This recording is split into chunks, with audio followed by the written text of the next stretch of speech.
created everything. Look what a powerful being you are. You did these things, but now you're in a human body, you forget the power you have. What you do is what the whole universe is doing at the place you call here and now. You are something the whole universe is doing in the same way that a wave is something that the whole ocean is doing. You're doing it. Doing what? Using your imagination. Welcome to Meta Mystics. My name's Jonathan. I'm Sean. And today is Wonder Wiz Day, baby. It is that time. Welcome all the one in on this conversation. This is going to be a really fun conversation, I think. But we have a guest, and it's somebody that I've been following a lot on social media and everything, and just cannot wait to hear your perspective on all of this stuff. Welcome to the show, Rupert. Well, thank you very much. It's a pleasure to be here. Of course, man. So now I followed you on social media. You have your handle is OrbTrek, I believe. OrbTrek on TikTok, yes. Yes. And I can just watch that stuff all day, mainly because we've all had experiences with the orbs, personally. Introduced by none other than Electro Nick at first. And that's just Nick. We call him Electro Nick because it's awesome.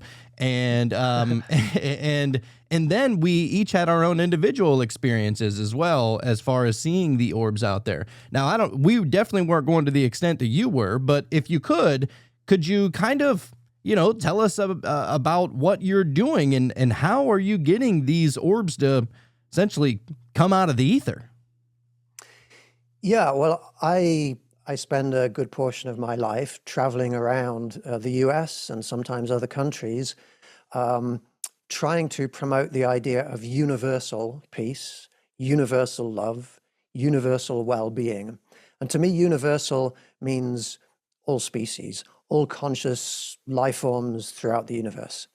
And a big part of what I do when I travel is I host contact events. So people can come and gather, and I will guide people through meditations. We will astrally project out, and we will attempt to communicate with any beings who are out there. Now, I've been doing this for quite a long time, and I've become quite successful, and I now have various beings who come around with me, who associate with me, and that probably helps in what I do. But while I was touring around, I heard that Bradshaw Ranch in Sedona was a central hotspot for paranormal alien activity. And even though I was sort of in between tour events, I had to go as I was passing through the area to Sedona, to Bradshaw Ranch. And so I turned up there. It was about, I think, 12:30, 1 o'clock in the morning, something like that, with my night vision camera. And as I'm scanning around, I've only been there for about 30 seconds, I'm scanning around, and as I turn around to face the entrance to the ranch, right there in front of me, hovering in front of me, there is this blue orb. And I was videoing it very clearly. Now, at first I'm thinking, okay, is that a lens flare? Is that a piece of fluff or something floating around? And so I wasn't quite sure. But then I started to talk to it, and I said, hello. And as soon as I had said hello, it responded and came down to me. And then I had about a minute of conversation with this orb, and it seemed to be sort of moving towards me, moving away from me, almost like in a yes, no way to my questions. Mm-hmm. And then when I finally said, okay, I'm going to come a little closer to you, it flew right past my head. Wow. Okay. All right. So there's definitely some sort of intelligence going on there then. It seems to be. I'm actually, my background is as a space scientist, and so I can analyze things in a relatively scientific way. Mm-hmm. And there were moths, there were insects that I captured on the video camera, some near, some far, but they were all perfectly, well, not perfectly, but almost in focus. But this orb maintained a diffuse volume of something, whether it's gaseous or plasmic, throughout the whole thing, whether it was near or far to me. And so I have to deduce that this was some kind of a unknown to me conscious entity, conscious life form. Wow, that is awesome. How far away would you say that this orb was initially? It was probably about 10 feet away when I first started videoing it. And then it came right past my head, only maybe a foot away from me. Oh my God, that is close. Do you feel like there was any kind of maybe energy field that it was putting off? Did it affect you physically at all getting close to it? Well, when beings come close to me, I typically will have physiological symptoms like changes in air pressure. I will feel like the air pressure suddenly changes, or high-pitched tones ringing in my ears. Sometimes my muscles start twitching in odd places, like my eyebrow will start twitching, things like that. And when I had to walk to Bradshaw Ranch because the road in is a dirt track, really, really hard to get to, even with a four-wheel drive. And so my vehicle couldn't handle it. I was walking in. I got to about maybe a third of a mile away, and I started to feel the presence of something, some consciousness, some paranormal entity or extra-dimensional entity. And when I arrived, I was feeling that too. So I was definitely feeling like I was in the presence of something unusual. I definitely felt like they knew I was there. But when I was directly interacting with it, I can't say that I'm feeling something around me right now. I can't say that in the moment I felt the presence of the orb. I was just feeling a general presence of something there. Oh man, that is intense. So awesome too. So just out of curiosity, do you label what kind of beings these could be? You know, some people call on the Pleiadians, on the tall whites, on the Andromedans, and all the different flavors. What are your thoughts? Or is it all of them? It's a good number of them. I know the tall whites. I know some by name. I've been invited out there into the desert northwest of Las Vegas to camp with them.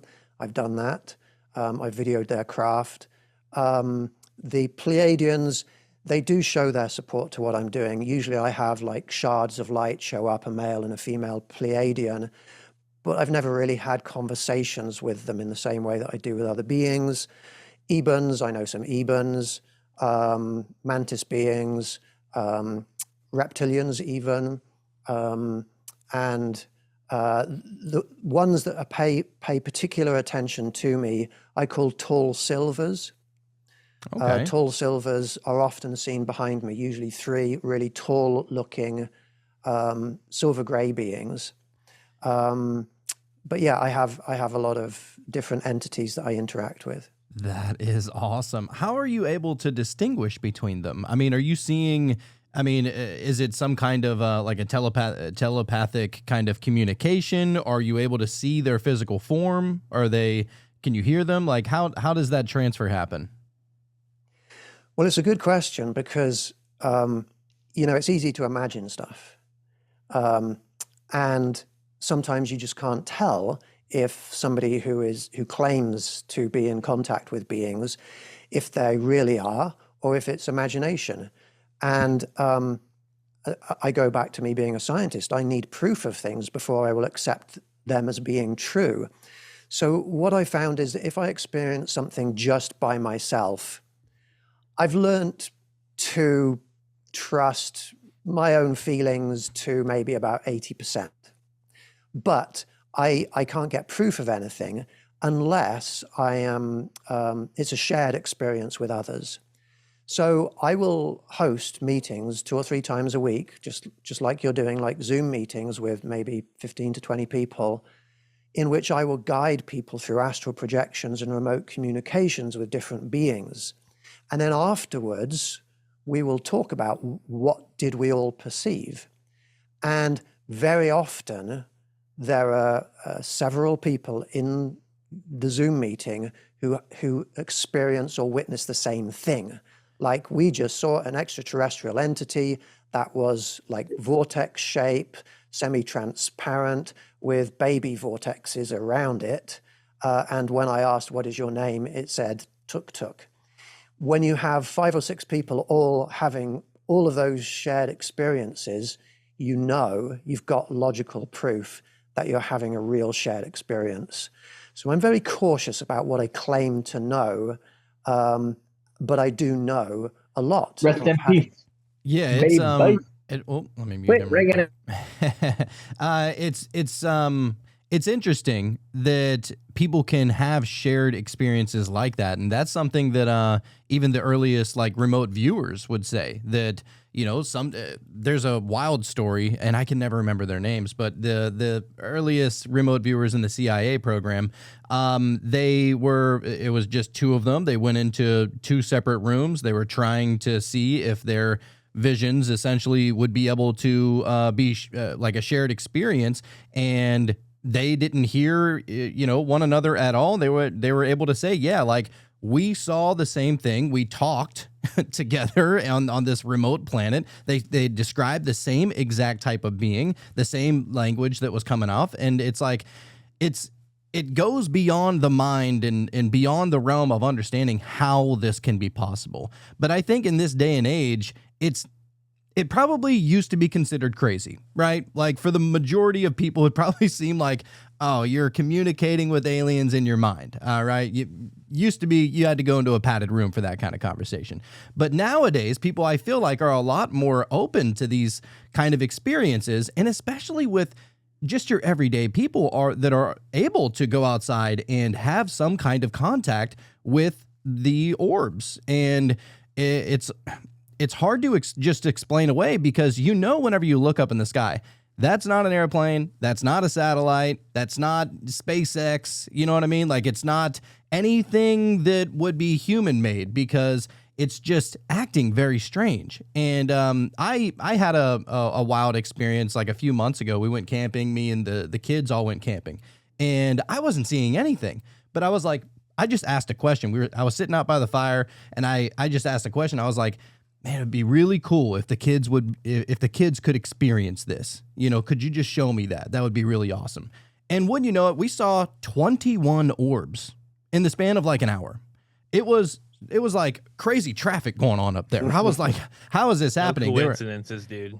Yeah, and it was really strange, and the kids they loved it. You know, I was like, they were saying, "Oh, is that aliens?" And I was like, well, it ain't humans, so I don't call that whatever you want. But how did you first get involved on this, by the way? Like, you said that you're a space scientist. What got you into this in the first place? Did you have a personal experience that really teed it off? I think all of this started really out of me being very empathic. I realized as a child that I cared to a very high level about other people, other animals. If I would see a fly hurt, it would make me cry. And so I set out trying to solve all of the world's problems when I was just a little kid. And I realized, well, how can you solve the world's problems if you don't understand the problems? So the first step is understanding reality. And in order to understand reality, not only was I going out researching ghosts and the Loch Ness Monster and spirits and orbs and healing, but I went into science, because with science, you can actually prove and verify things in ways that sometimes you can't with the paranormal. That's how I got into all of this. So I've been doing this a long time. And what I personally have found is that the more you apply logical scientific methodologies to the paranormal, to anything spiritual, to anything alien, the more you start to see the patterns of reality. And those patterns of reality do, like jigsaw puzzles, fit together to form a coherent picture. And that's what I feel like, I don't know everything, but I feel like I've now got a fairly coherent picture about reality. Well, reality is stranger than fiction, and that's what we're We're discovering. coming to find out, man. When I was younger, I would say even maybe within the last 5 years, before we even started really researching all of this stuff, I would go outside, back when I used to smoke cigarettes still, and I would look up in the sky, and I would never see any orb or anything that I couldn't explain. It was always an airplane. It was always something that was not alien. And then all of a sudden, we're doing this show, and then Electro Nick, he comes out and he shows me one, and I'm like, oh wow, like I've never seen this before in my life. And ever since, now it's just a thing that I'm able to observe and experience. Is that something that is pretty common with what you've been doing? As far as once someone sees something, now it's more frequent. Yeah, I think you kind of build up a personal relationship with non-human entities. They realize, oh, this person is interested. Sometimes they realize, oh, not only is this person interested, but they're spreading the word about their experiences. And the fact that you're here now telling the public about your experiences, that might have interested them and assisted in that communication. Wow, Dude, that's awesome. if we don't live in some kind of magical realm or a matrix, like who'd have ever thought that one day you'd be able to look up in the sky and, oh yeah, there's extraterrestrials from other planets, and all you have to Yeah. do is just like spiritually connect to them, and then all of a sudden, like they're Right, your you start- homeboys. Like that Right. sounds crazy out loud, right? But But like that's the world we live in. But that's what's going on. That's what's and happening. and the people out there that will say, "Oh, that's just government tech that they don't want us knowing about." I don't buy it. I mean, I'm sure that government has their own reverse engineered stuff with Boeing and all that other stuff, right? But these things seem to be able to communicate with your thoughts. And I don't know if the government has that kind of tech yet, I hope not. I hope I not. hope not. I mean, from such a far away distance. I mean, you were talking about you can essentially like, maybe convince them to move a little bit closer, a little bit farther away. Yeah, that is impressive. So, just out of curiosity, what are like some of the messages that you've received from? I mean, are the messages different from each species? I guess. They're actually fairly consistent. The messages, they're fairly supportive. The ones that I connect with of positive human development, and there are three main messages that they tend to give, not just to me, but they've been giving to humanity for many decades. There's the first message is nuclear weapons, not so great. Agreed. The second message is environmental. All around the planet, people are shown images of a future in which there is environmental devastation. It's very, very common. I've had maybe 10 different beings give me basically the same message, showing us visions. And it's been going on from school children to grown, adults for 70 years at least. That's the second message. The third message is just be nice to each other. Mhm. Yeah, Yeah. it seems pretty simple. Unfortunately, humanity doesn't listen to any of the messages. Yeah. And I think No. the being nice to each other is probably the hardest one for humanity to swallow. Well, it's the hardest one for humanity to swallow when they lack empathy or they lack the motivation to try to at least understand other people. I think that's a hard thing for people to try to do. If somebody believes really hardcore in something that you totally don't believe in, then you can see why. I guess that would be a hard thing. But you don't have to believe in what other people believe in. I think you just need to just have some type of understanding and empathy for that, and move on. Just stay But open-minded at least. that's it, dude. That's it. Yeah. So, I have a crazy question. Have you ever asked if maybe that's what you were before you incarnated as a human? Yeah, I mean, I've explored all possibilities, and what I've pieced together for myself personally is I was born human. I'm fairly convinced of that. I've done the ancestry, I've done the DNA testing. I started off human, but the more I interacted with these beings and they liked what I was doing, the more interested they became in me, and they started to, I call it, enhance me. And psychic people would see around me beings and they'd start putting their hands on my forehead. And this is many different psychic people who don't know each other in different times, in different locations, saying, Rupert, there's a being that's doing this to your forehead. What's going on? Oh. And when we asked what is happening to different beings, we asked the different beings what is happening. They said, we're strengthening you, we're supporting you, we're enhancing you. And often in my meetings, they will ask us, is it okay if we do some more enhancement? So what is happening to me is my spirit is being altered. I am no longer spiritually completely human. I guess I'm a hybrid spirit now. And it's going to sound crazy. Bring the crazy, baby. We like it. But after this biological body dies, I'm going to come back into another body, and either the next time or the time after that, the body that I go into is going to be my hybrid child that I have with a tall silver female whom I've already met because she's traveled back from the future to meet me, and she's supporting me and protecting me to enable this to happen in the future. My God, that's only something we can all hope. You know what I'm saying? There's like some crazy extraterrestrial like space wife that we have out there that is just like waiting in the wings for us to, I don't know, maybe she's just guiding us or something like that. Did you happen to catch her name? No, we haven't got the name.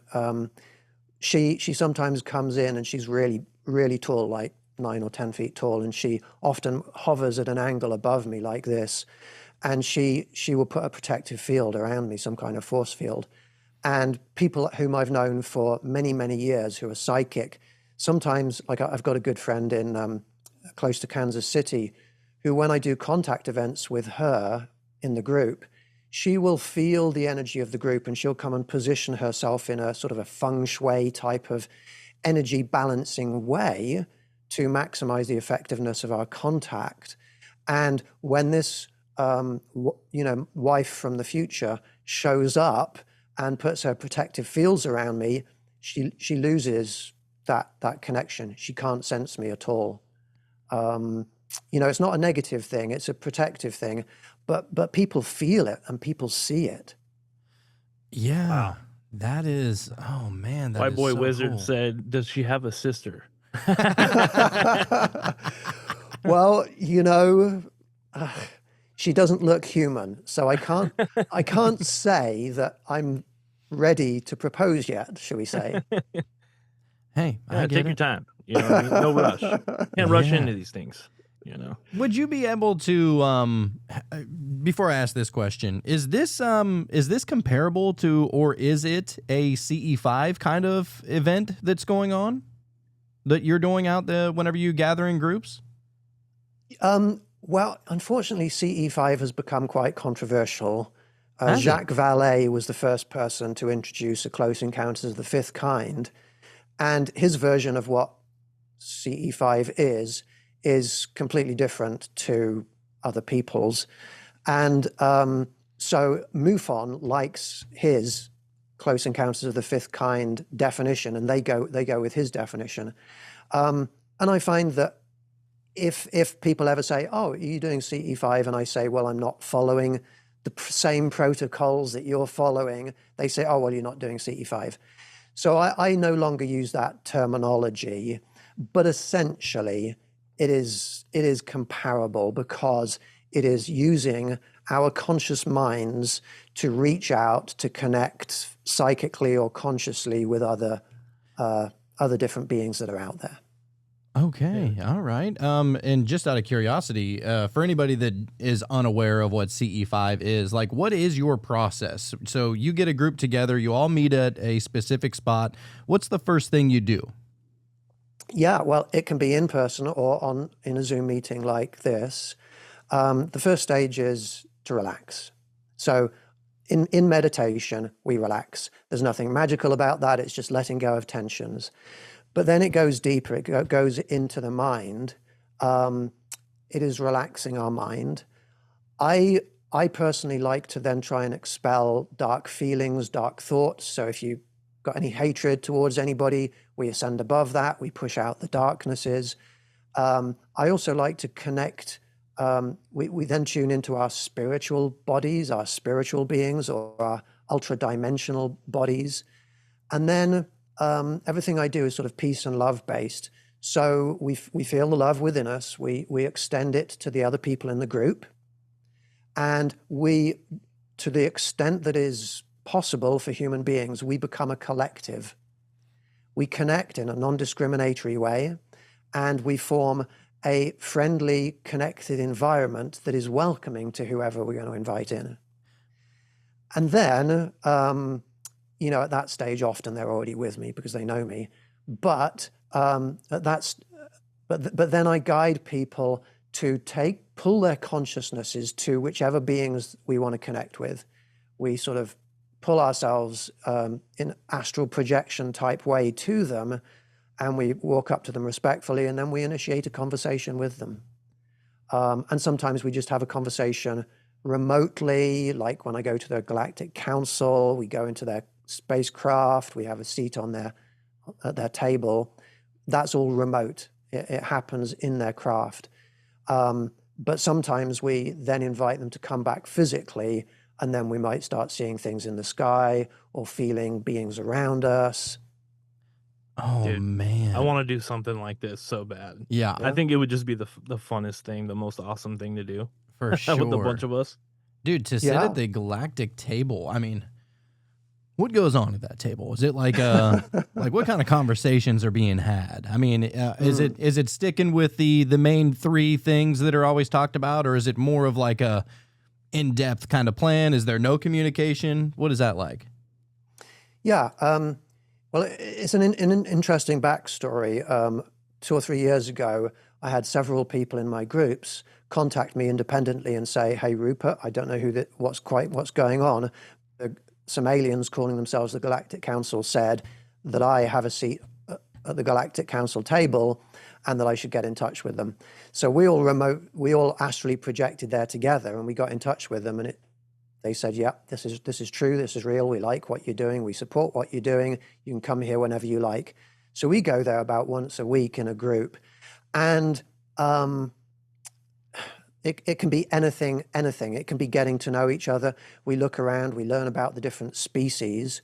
I'm going to them tomorrow evening, and what we're going to be doing tomorrow evening is we're trying to set up in-person meetings in coffee shops with hybrids and human-looking non-humans tomorrow evening. So we're asking for the Galactic Council's assistance with that. But it really can be anything. We go there, we meditate with them, we ask for personal messages, we ask for guidance on certain issues like nuclear weapons, for example. It could be anything that I feel like doing on that particular day. They're very accommodating. Oh, wow. That is so awesome. And it makes you wonder, just like, do you believe that governments are having seats at these tables? I mean, are there any politicians or anything like that involved? Or is it more of like a person-to-person, spirit-to-spirit kind of thing? It doesn't necessarily matter what your title or your level of importance on a world realm is. That's a good question. A lot of the success that I have, the connections that I've been able to make, I put down to my motivations for doing what I do.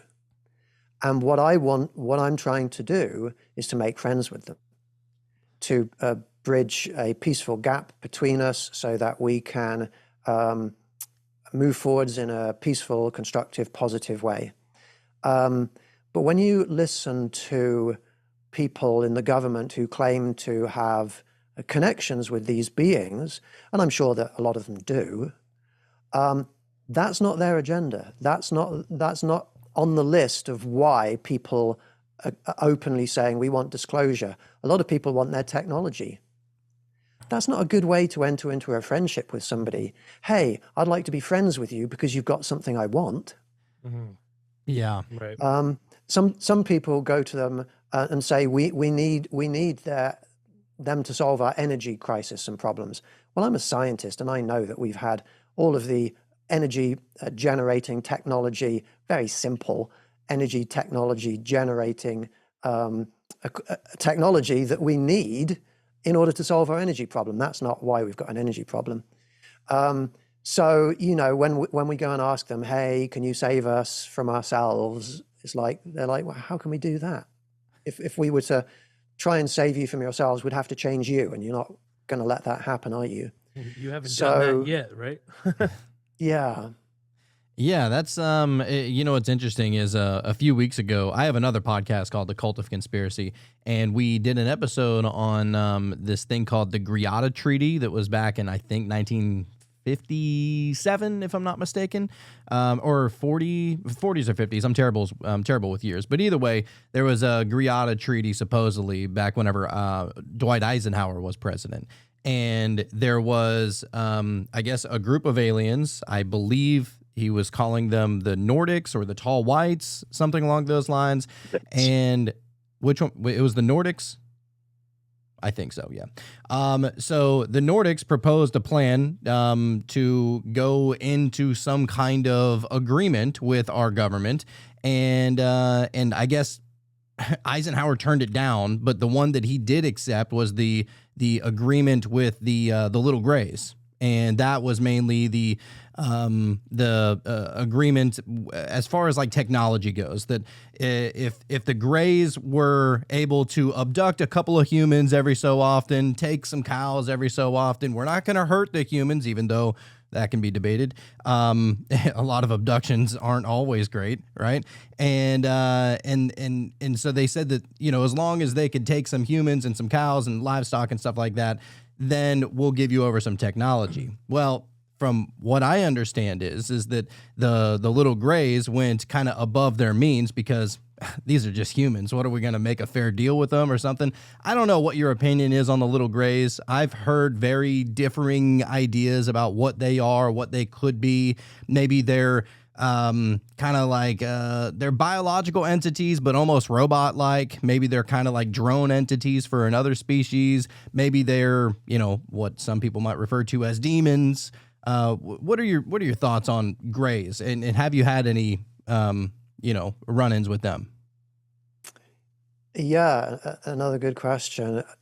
Out of the main, I would say probably the 5 main species that have a physical biological presence that are commonly seen around our planet, Greys are the only ones that don't actively welcome contact with me.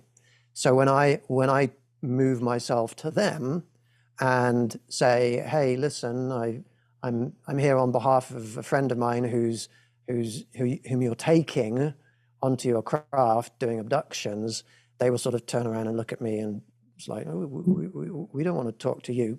And they, they're not violent or anything, but they back away or they push us away. There are the short Greys, but then there are the taller masters, and there's a variety of different taller masters, taller Greys, tall pinks, we do occasionally go and connect with them and talk to the taller ones. They're the ones that are in charge. And when we do that, they do listen to us, and we say, hey, listen, can we have a peaceful conversation with you? And we tell them, hey, listen, we've got like 20 people in our group who would love to be abducted, who would love to help you out, but voluntarily and retaining our memories. That to us is a more moral way, a more acceptable way of contributing to your reproductive programs. And we try and explain to them that being taken against our will without our consent is not okay to us. And they listen. And I don't know that we're making much progress with them, but that's one of the things we try to do. Well, hey, all you can do is really just make an effort, Yeah, this is all just so wild. I mean, do you have a favorite that you come in contact with? Is it ever, you know what I mean? Like, is there somebody that you're like, the mantis beings, they're all right, but, the any other kind that you would prefer, or are they all just pretty cool? I think I might get in trouble if I openly talk about having a favorite. I welcome all contact with all of these beings. There is an extraterrestrial that we connect with because, the humanoids, it's debatable whether you can call them extraterrestrial. But there's a true extraterrestrial, and I mentioned her before. We call her Tuk Tuk, and she lives on a far off distant ocean world, and she's just loving, caring, empathic, and healing. So we go to her quite often as a group and also as individuals and connect with this being who when we are meditating and focusing on our own healing, she will come in and put her healing energies on us.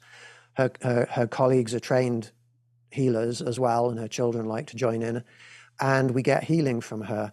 She's very loving and very warm, and so that's a special relationship. Shout out to Tuk Tuk. Yeah. Shout out. Yeah. Yeah, that is really awesome. I mean, are you of the belief that these beings are on planets within the universe that we live in? Are they from another dimension? Is it another dream or something like that? Like, where do you think they are actually from? Yeah, good question. To answer that question, you kind of have to agree on what are we meaning by like words like universe.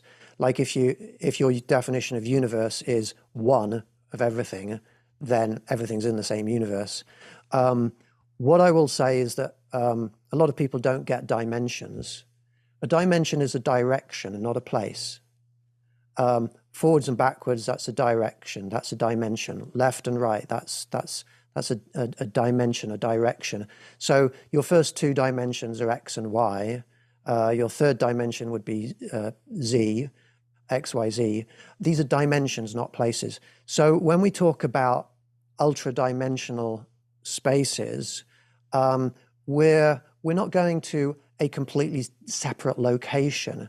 We're just going into an extension of our reality that has more dimensions, more spatial dimensions. That makes sense.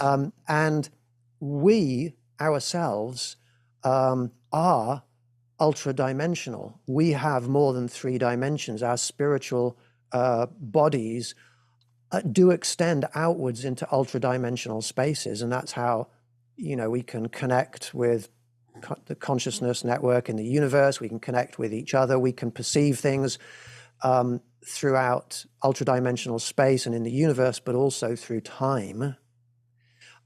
So where do these beings come from? All around the universe, there is the physical dimension. And physical beings usually start off being rooted in the physical beings do evolve all around the universe. When they evolve, when they grow, when they develop, they're also growing the spiritual components of them as well. There's an interdimensional force between the spiritual and the physical. So, like if we look at the spirit of a dog that comes, back, a psychic sees, they see a dog-looking spirit because that spirit was attached to the physical dog in that form. So all around the universe, you've got countless trillions of extraterrestrial beings that have physical bodies and spiritual bodies. Some of them develop the technology to move physically transdimensionally. Like and some of them gain the natural ability. Bigfoot probably is just doing that naturally, for example, into transdimensional. I believe that. I believe Yeah. But the aliens we see in spacecraft or some kind of craft, they're doing it technologically a lot of the time. The beings that we see around us, the humanoids, their ancestry is complicated because they do have terrestrial DNA. And we have, when we analyze the mummified remains of these beings, we can analyze the DNA and we can see that, they have terrestrial DNA, but it doesn't fit, their genomes don't fit on the natural evolutionary tree of life. They've been engineered. I mean, you can't get a reptilian, you can't get a human with a reptile naturally interbreeding. That's a genetic engineering thing. So are mantis beings. So are most of these humanoids. And what happened was hundreds of thousands of years ago, you have some consciousnesses that created those genetic bodies as environment suits out of the existing DNA that's already adapted for this planet so that they can interact on this planet. The origin of those consciousnesses, that I don't know exactly, but it's either through time, travelers through time, or it's travelers through space, extraterrestrials, or it's natural evolution, and that could very well be what happened before they started genetic engineering. I don't know the answer to that. Oh my God, I didn't even think about that. It's almost like one of my favorite quotes, I believe Dr. Stephen Greer said it, where he said, it's not about where they're coming from, it's when they're coming from. And that has been always something that has stuck with me because we do have very limited capabilities as far as our senses go, right? I mean, of course, your sixth sense, that's another thing. But as far as the five senses go, I mean, we can only see, 0.0035% of the light spectrum, or it's so minute, right? And obviously our other senses are really just designed to be able to kind of be able to survive navigate in this the reality. physical realm. Right. And so it would make sense that we would only be able to communicate with beings from other winds, I guess, or just here or whatever. It would make sense that we would only be able to communicate with them through the spirit in that sense. And so the idea of going into a meditative state, or psychedelic state, or even in your sleep or hypnotic state, whatever, it does seem to check out, at least from a five or a six senses kind of type of deal, Absolutely. I think so. I do have a question though. So all throughout human history, people have worshipped gods, deities, the old ones, the new ones, and everywhere in between. Do you believe by any chance, and I don't know if there's a right or wrong answer with this, but just of your opinion, do you believe that the ancient people were possibly looking at these entities, these extraterrestrials, as almost as gods? Yeah, absolutely. It's been estimated that humans throughout history have worshipped over 18,000 different gods and deities. And I am certain that a lot of those gods and deities were aliens or extraterrestrials, non-human entities that were visiting the planet or even living on or in or around the planet. And they saw them. They back then didn't have a concept of what the universe was, and this was a planet and there were other planets out there. And they interpreted these beings through their existing ideas and beliefs. And I'm certain that a lot of our, things like angels and demons, that's very probably Pleiadians and Greys, Agree.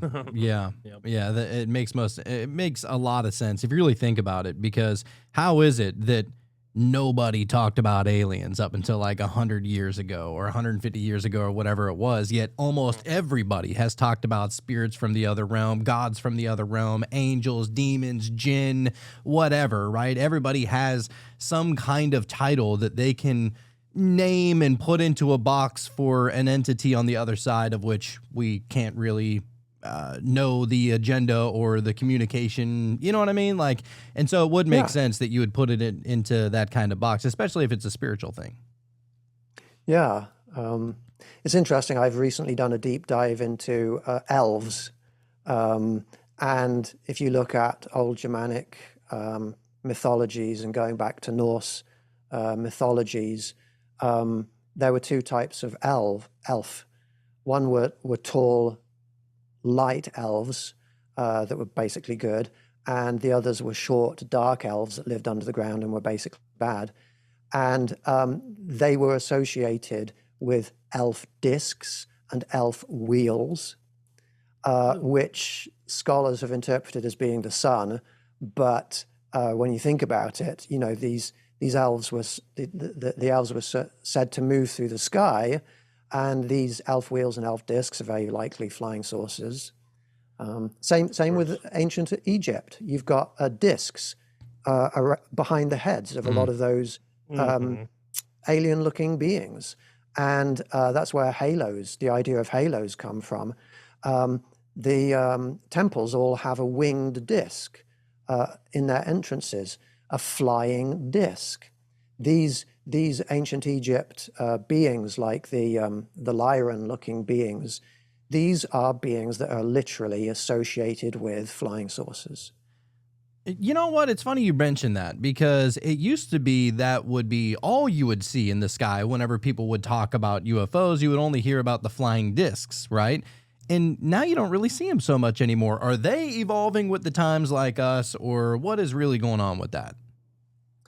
It's not safe for them in our atmosphere anymore. The government, the industrial military complex, they can track whatever comes into our airspace and they shoot it down, unless they've made a deal with them that they can fly in and out. So we don't tend to see those discs as much. And a lot of the non-disc looking craft, not all of them, but a lot of them, are reverse engineered technology. We probably have as many human-made, reverse-engineered craft in the sky now that we see as UFOs as actual alien craft now. Right, whether they be Boeing or Lockheed Martin, stuff like that, military-industrial complex type things. Yeah, that is quite interesting. And so, well, it does make sense. You know, you wouldn't want to come in some kind of physical craft like that. But so I guess that births the question then, what exactly is an orb? Is that just a protective kind of shield that they have around themselves? I mean, what is composed of an orb that makes them so elusive? You know, because there was recently just a video, Electro Nick pointed out to us the other night, of, I guess there was some kind of military airplane that was shooting a missile at an orb, and the orb split the missile in half like it was nothing, you know? And I was just flabbergasted whenever I saw that, because why are you shooting at an orb, first of all? And secondly, how does the orb have the capabilities to say, hey, missile, I'm going to cut you in two immediately? You know, it was a boss move, but like, what do you think is going on with the orbs? Is this like an advanced version of their tech or spiritual tech, whatever you would call it? Yeah, you know, I think there's probably lots of different types of orb. If we were to ask the question, what's a box? You know, well, a coffin is a box, a truck is a box, you know. Box of cereal, you know? Yeah, box of cereal, there you go. And I think it's probably the same with an orb. An orb is just something that appears roughly spherical to us in the sky that we don't understand. But I think that some of the orbs, like the orb that I encountered, they are entirely spiritual. They don't have a physical component, and they may well be, because I don't know the answer. I'm not going to claim like I know the answer, but they could well be the spirits of humans, animals.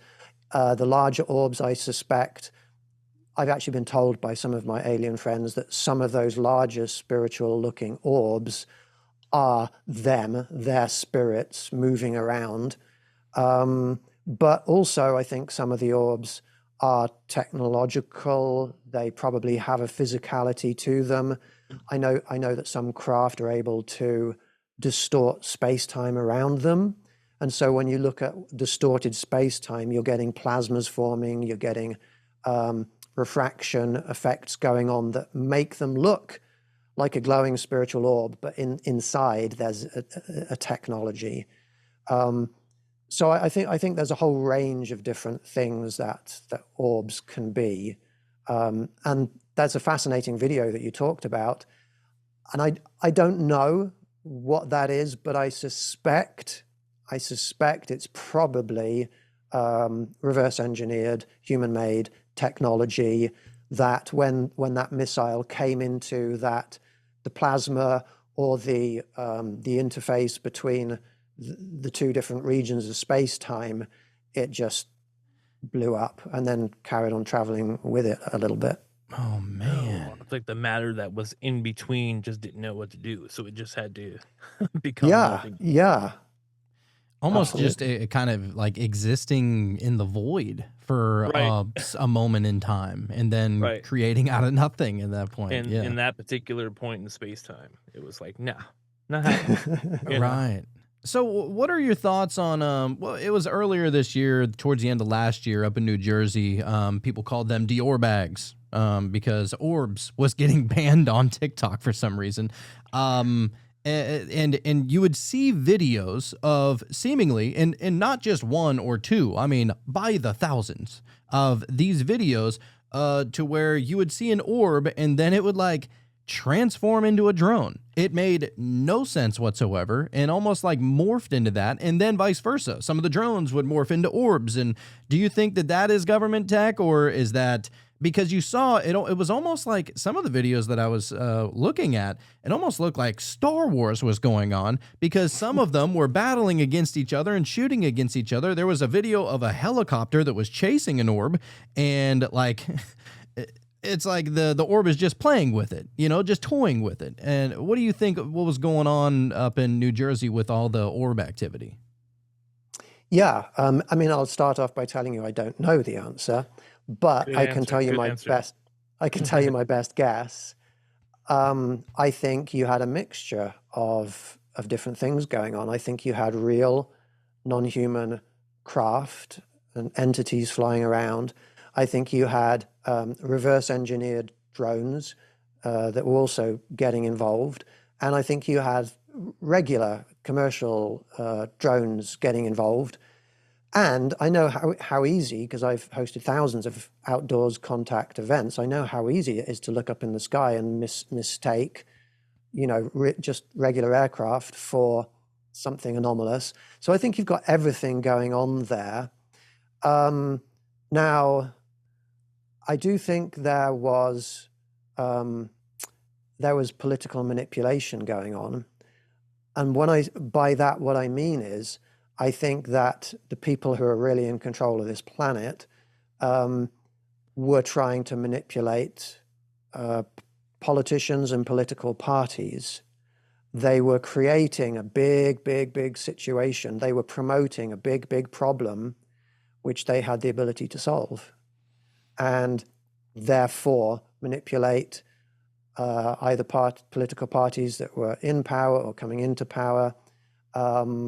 There's a lot of psychological manipulation going on, and they It was do a that weird time. Yeah. Specifically, you know, when a new president was being elected, it was happening around that time. So, yeah, it's strange. Yeah. Man, this is just so far out there. I kind of just throw my hands up when it comes to like the whole drone thing. I actually just thought about it not just like a couple days ago, and like I don't even know, like it's just a mess. It's just a muddy mess whenever I think about it. Like I don't even know what my opinion is on it. And as far as the videos that Jonathan was talking about, I wonder how many of those were even real. You know what I mean? I don't know. It's just so muddy to me. Yeah, yeah, it is. It's a sticky situation, but I think that Rupert, you're over there. You're able to at least discern what is coming, around you. And just out of curiosity, whenever you are trying to make contact, are you using a specific camera lens to be able to capture these entities, or are you able to just capture them with any old filter? Um, the most common camera that I use is a Psionics Aurora Pro night vision monocular, and those are good because they have a fairly wide field of view, and they increase the levels of both visible and near infrared light, so you can see a lot with them, and they're lightweight. So those are great. If you want to probe a little bit deeper, you could get a thermal imaging camera, something like a FLIR. I've got a HIC Micro, which is a brand which is as good as FLIR but less expensive. And sometimes when you have interdimensional beings coming in, there's a flow of energy in or out, and therefore you get hotter or colder things happening that are picked up on the thermal imaging camera.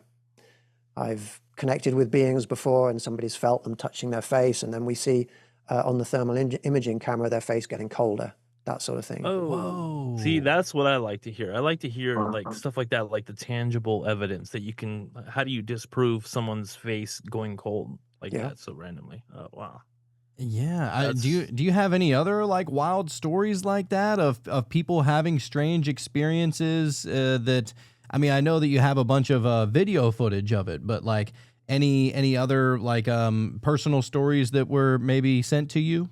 Um, I mean, I could talk for 24 hours nonstop on all of the different stories. I'll tell you one that I'm involved with at the moment that's kind of interesting, I think, and that is to do with the Ebens.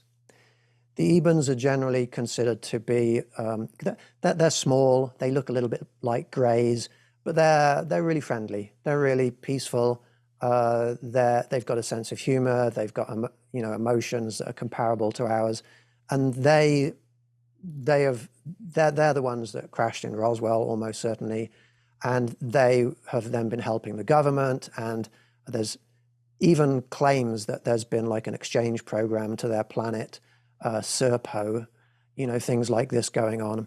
Now I don't know how if all of that is true, but I will tell you what I know to be true because I've experienced it in a Zoom meeting very much like this one. Maybe 2 years ago, we were astrally projecting to the Galactic Council, and a being stepped forwards in front of us psychically, and we asked this being, "Who are you? What's your name?" And they said, "We're an Eben. It's a male Eben," and they gave to us visions of the future. And it's not a very happy vision. But what they're doing is they're not trying to disturb us. They're trying to warn us and prepare us. And the future is not set in stone. We can change it if we're wise enough, if we listen to them. And so we were given that message. And we asked the being, "What is your name?" And this being told us, "Well, we don't have names like you have. We're mostly telepathic. But for you, for our interactions with humans, we've created human type names for ourselves." And he said, "My name is Jean-Luc." And I was like, "Jean-Luc? How on earth did you get that name?" And he said, "I like Captain Jean-Luc Picard." Nice. Star Trek. And so great. that was crazy. But I'll tell that by itself, it's like, well, that's bizarre. Are we imagining this? Is this some kind of mass hallucination? But about 3 months later, I was hosting a completely different event, an in-person event in Blue Springs, Missouri, with a bunch of my psychic friends, because I do like paranormal conventions and things. And they all turned and saw an Eben craft land, at least a flying saucer land, about 30 feet from us. They saw 5 beings get out. And these psychics and mediums, they're professionals. And what they do is they connect with human spirits. They'd never seen aliens before. This was a new thing to them. So I'm like asking questions of the beings, and I say, what species are you? And they say Eben. And the psychics are relaying this to me because I'm not myself hearing the Ebens. But then I say, well, what is one of them steps forward? It's a female, the captain of the craft, a female Eben, and we say, what is your name? And I'm going to cut a long story short. There's a few, a few more elements to this, but cutting a long story short, she says, Deanna. And I say to her, how did you get that name, Deanna? She said, Jean-Luc gave it to me. No. Oh my God. And then she said, and our names are connected to each other. And then I'm like, Counselor Deanna Troy. Holy shit, dude. Wow. And this psychic didn't know anything about this Nope. prior. Nope. This That's is fascinating. logical verification. They're giving us proof. What are the statistical odds? You know, Yeah. you know what's funny? I was gonna try to play devil's advocate, and be skeptical and go, well, maybe the psychic is just reading your mind, and because and that's the skeptical angle. Like the psychic is still picking up on your thoughts at that point. It's like, you know what I mean? Like, wow. And I love don't know Star what to do with Trek, and I wasn't the first person to make the connection. But I'll tell you, in our communications with Deanna, I asked her, what can we do for you? Because too much of the problem with humans is it's all about us, help us, help us. I asked her, what can we do for you? And then everything changed. She showed us a vision of, in the distant past, I'm not quite sure when, but in the past, one of their craft crashed. And the survivors, the Eben survivors of the crash, got out and sought shelter in a cave. And human beings at the time, they found them in the cave, and they were bad to them. They cut them up, they mutilated them, they killed them, and at the time, they left at least some of their remains in the cave. And she told us that there's two reasons why she's telling us this. One is so that we can understand what that meant to them, because they're telepathic, they're empathic, they're psychically connected to each other. They're a collective. And so the pain of the Ebens in that cave was felt by their whole entire species simultaneously. Wow. And she said, that's why we are weary of human beings. But then what she did was she said, you've asked us, is there anything you can do to help us? And we said, yeah, please tell us. And she said, well, that situation is not resolved because there still remains in that cave. And I'm working with them to try to, I won't go into too much specific detail here for my own safety, but I'm trying to resolve that situation with them. We're trying to find that cave. Wow. Oh. You imagine you find that cave and there's actual remains in there, dude? This is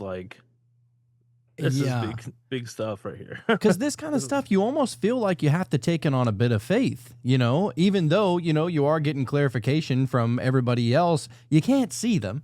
You're not hearing them. You know what I mean? Like, you almost have to just, it probably feels like you're pretending at first, right? Like, is it something like that, or is it a little bit, I'm sure it's a little bit more than just pretending, but like, I'm sure there's a little bit of learning to trust your own intuition a little bit more, but is it almost like a fake it till you make it kind of thing? Well, absolutely, yes, 100%. But one of the messages they're giving to us is that to just accept something as being true without proof is logically invalid, is intellectually invalid. Good point. And if you look at the history of humanity, when humanity accepts things as being true without proof, we often get it wrong. I mean, look at the 18,000 gods. Yeah. They can't all have been right. But then we're so faithful and devout in our beliefs that then we go and kill people over it. Yeah, it's ass backwards. So one of the things that they're encouraging, and the way I'm trying to live my life, is to really know what I know because it's been logically proved, but also know that everything else is just, in terms of probability. It's probably true or it might not be true. And I remain open to the possibility that some of the things that I'm perceiving are not literally what I'm interpreting them as being. either because they're deceiving me or because I don't yet have the intellectual capacity to grasp who they really are. And so having that ability to say, I don't know, and I'm open to all possibilities, that's the only way that we're going to advance our knowledge.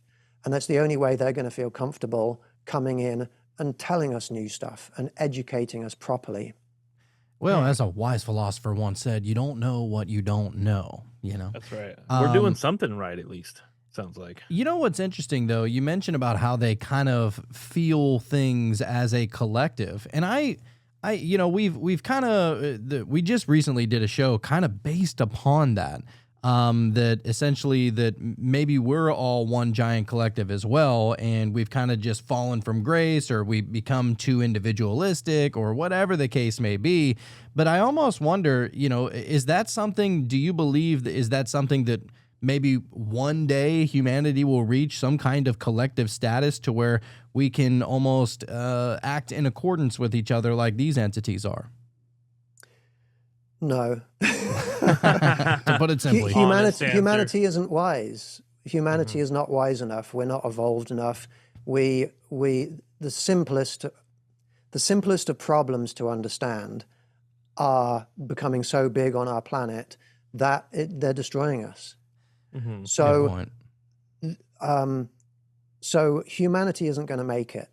But what we evolve into, our next evolutionary step, absolutely is moving in that direction. And that's the power in what we're doing, or what we can do on this planet. And that is to position ourselves so that we are ready for that next evolutionary step. You know what? That's funny, because Sean and I were just having this conversation earlier on the phone, and I was like, you know, I do care about humanity. Obviously, I'm a human. There's a lot of humans that I love. But whenever it comes to like even the soul's progression, you know, humanity, I feel like, is almost just a stepping stone on the soul's progression, right? Would you agree with that? Is that silly? There's a lot of probably beliefs involved in, you know, soul progression. And I'm not sure that I fully accept, you know, the beliefs behind that.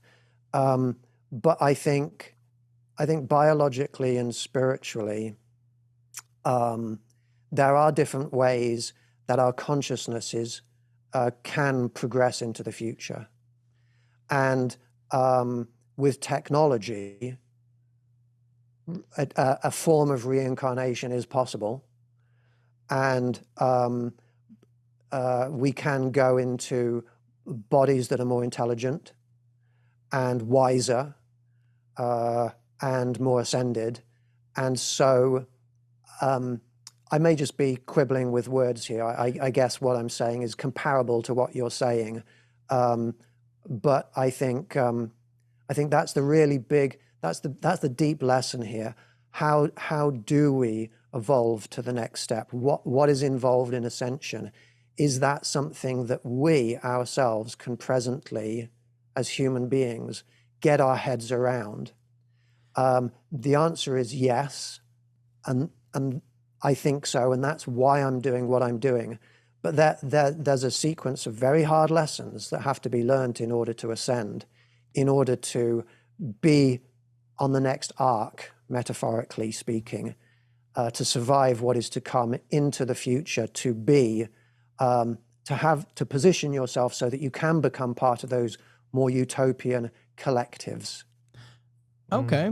All right. That's a interesting answer. No, I get it. And I guess I kind of just look at consciousness as not strictly only us being, like, whenever I think about consciousness, you know, and I'm somebody, I do past life regressions. I'm a hypnotist for past life regressions. Some people think that's silly. I have done, you know, hundreds of them at this point, and they all seem to be pretty damn profound. A lot of people talk about having past lives or parallel lives or future lives as a extraterrestrial entity of sorts. I myself has kind of had one of those experiences as well. Pretty profound. And so I guess whenever I think about consciousness, it's not always directly tied to, oh, well, if we reincarnate, then you're just going to be another human again. What are your thoughts on that? Do you think that if reincarnation is, I don't know if you believe in reincarnation, do you? I have no beliefs. I'm going to suggest an alternate possibility for why people like yourself are able to connect with real past lives. I'm certain that when regressional hypnotherapists take people back, they're able to connect with real memories from real people in real lives. What I have not been convinced of yet is that they are the lives of that person. What I think is happening is some kind of very powerful remote viewing. When you remote view to somewhere, you meditate, you relax, you reach out your mind to somewhere you want to go, and then you start seeing what's there. You also start, it's not just viewing, it's feeling, it's experiencing. Right. And hypnosis is a form of, relaxation is involved and consciously trying to take your mind to somewhere. And there's almost no difference between hypnosis and meditation, for sure. Like the state the state of mind that you're being put in, they are what and what. Yeah. So we might be, it might not seem like a very important thing, but the philosophy of reincarnation often involves learning in one life and then taking what you learn into the next life. But how can you learn if you don't remember? Can't remember the previous life. Yeah. Right. That's an interesting theory that maybe that's what's actually going on, that you're not exactly experiencing a past life. That's, and I've postulated that in the past, and I can't say that it's right or wrong in any sort of matter. And I don't even, who am I to say that people are actually for sure like certified experiencing a past life that they personally experienced. If you're just tapping into the field, if it is some kind of remote viewing, if it is some kind of collective consciousness that we're able to essentially tap into the Akashic records, how can we be so sure that we were the ones that were going through that exact experience? Yeah. You were just the observer. You were experiencing it, but that doesn't necessarily, like you said, doesn't necessarily mean that was you. Yeah. That's interesting. It can be the exact same experience that you're experiencing as the consciousness that experienced it. Right. It can be like copying a video tape across. Everything is copied into you. You experience it exactly as if you were that person. I actually think that I like that more. I think I do too. Because if it all is just one giant thing, I don't know what your thoughts are on. There's plenty of different thoughts out there that suggest that we are all one thing. It's just a illusion that we're all separate individuals and separate consciousnesses and separate souls and all that kind of stuff. There's the idea of pantheism that just says, yeah, it's all one giant illusion. It's all one thing. And the intelligence, for a lack of a better word, that you come in contact with whenever you're in that meditative state, that subtle intelligence that you almost sense, and it's a bit of familiarity that whenever you're there, because it does feel like you're there, literally there, as in like a location. That maybe that's what we are, as one giant collective. Because monks and yogis and gurus and shamans and name your spiritual hierarchy of type of person, they've all tried to, in my opinion, describe the same thing in different words, but it all kind of applies, so I don't know. That's kind of what we've been diving into a little bit lately. So I like your explanation. It makes sense. And there's inconveniences, like if you go to a medium and you say, hey, can I talk to my dead great grandmother or somebody? You never get a response from the medium, in my experience, if they're a proper medium. Oh, sorry, they're not in right now. They've already been reincarnated. You can always talk to them. Good point. Yeah. Yeah. And I've wondered about that too. We actually had a lady on the show like a year ago, and she said that she was communicating with her deceased grandmother, I believe it was, through a Roku TV, which sounds kind of crazy on the surface, right? But she, like, there was some kind of like weird esoteric kind of, enlightened almost messages that were coming through on a Roku TV. Now, is that the modern day Ouija board? I don't know, but the messages seemed to align with pretty much what everybody else is tapping into, whether you are talking to extraterrestrials or spirits or God or your higher self or whatever, it all seems to pretty much, match up in that sense. So really strange. You know what? I did want to ask you though, because you brought up Star Trek, and me being a past life regressionist, obviously, from Dolores Cannon with the quantum healing hypnosis technique, she did so many interviews over her years, right? And she wrote a lot of books, 20 some odd books, about her experiences, from hypnotizing individuals. And she said that she believed that this reality is almost like a holodeck. That essentially, like, there could be realities stacked up on top of realities, almost like the holodeck kind of hologram thing that's going on in Star Trek. What are your thoughts on that? Is that, I don't know, a good synonym, I guess, for what it is, for where the aliens could be existing? Could they just literally be right here? Yeah. I think the way that we use words, the way we define words is important here. I live long and prosper to you too. No. Or as I say, may tuk be with you. Tuk. Yeah. I don't see any evidence to suggest that our reality, at least I don't see any convincing evidence to suggest that the reality we live in isn't real. This is as real as it gets, I think. However, we're not seeing all of reality. And when we talk about something like holograms or holographs, often we're talking about a projection of something onto it, like a screen, for example, or onto our vision. And from the perspective of we are ultra-dimensional beings, and all we're really perceiving is almost like a thin film of ourselves and the physical world. That's really all we're seeing. It's almost like, a projection of, or a small slice of everything that is real, that we're perceiving. So I'm sure that reality is a lot bigger and more complicated than we understand. But I don't think, like it's like in the Matrix movie, I don't think we're all like brains in vats being controlled. I think we do have these physical bodies, but there's definitely, we are being controlled, but I think we're being controlled by humans, unethical humans. Agreed. Yeah. Mm-hmm.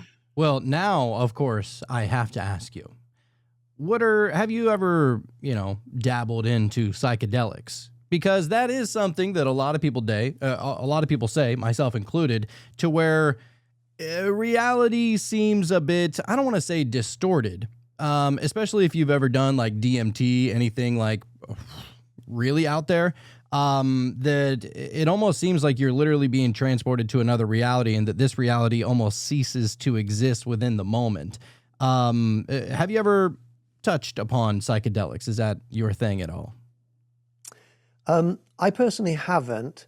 However, I don't see any reason to exclude the possibility, even the probability, that psychedelics or different kinds of medications or drugs might open up our perceptions to higher dimensional spaces and facilitate interactions with other beings.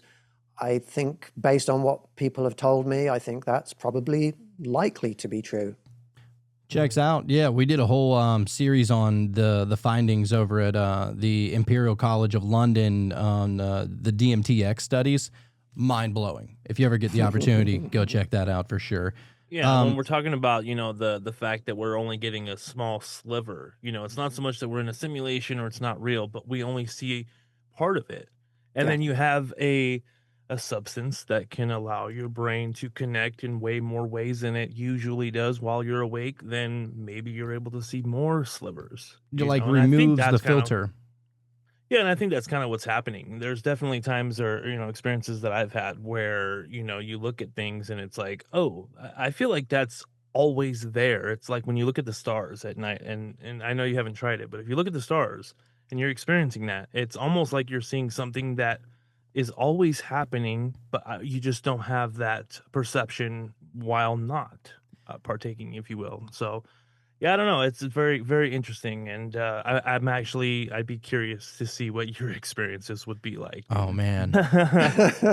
Please let me do it Nah, with you. That would be he's not awesome. just at the table, dude. He's driving the ship. You know what I mean? And he meets his wife from the future. I'm almost convinced that's possible. Right. Yeah, Yeah. that is awesome. I mean, it's been proved to me countless times that these higher dimensional spaces and these higher dimensional beings are there. And I'm sure that there's several different ways of being able to perceive them. I think part of it is genetic. I think it can run through family lines.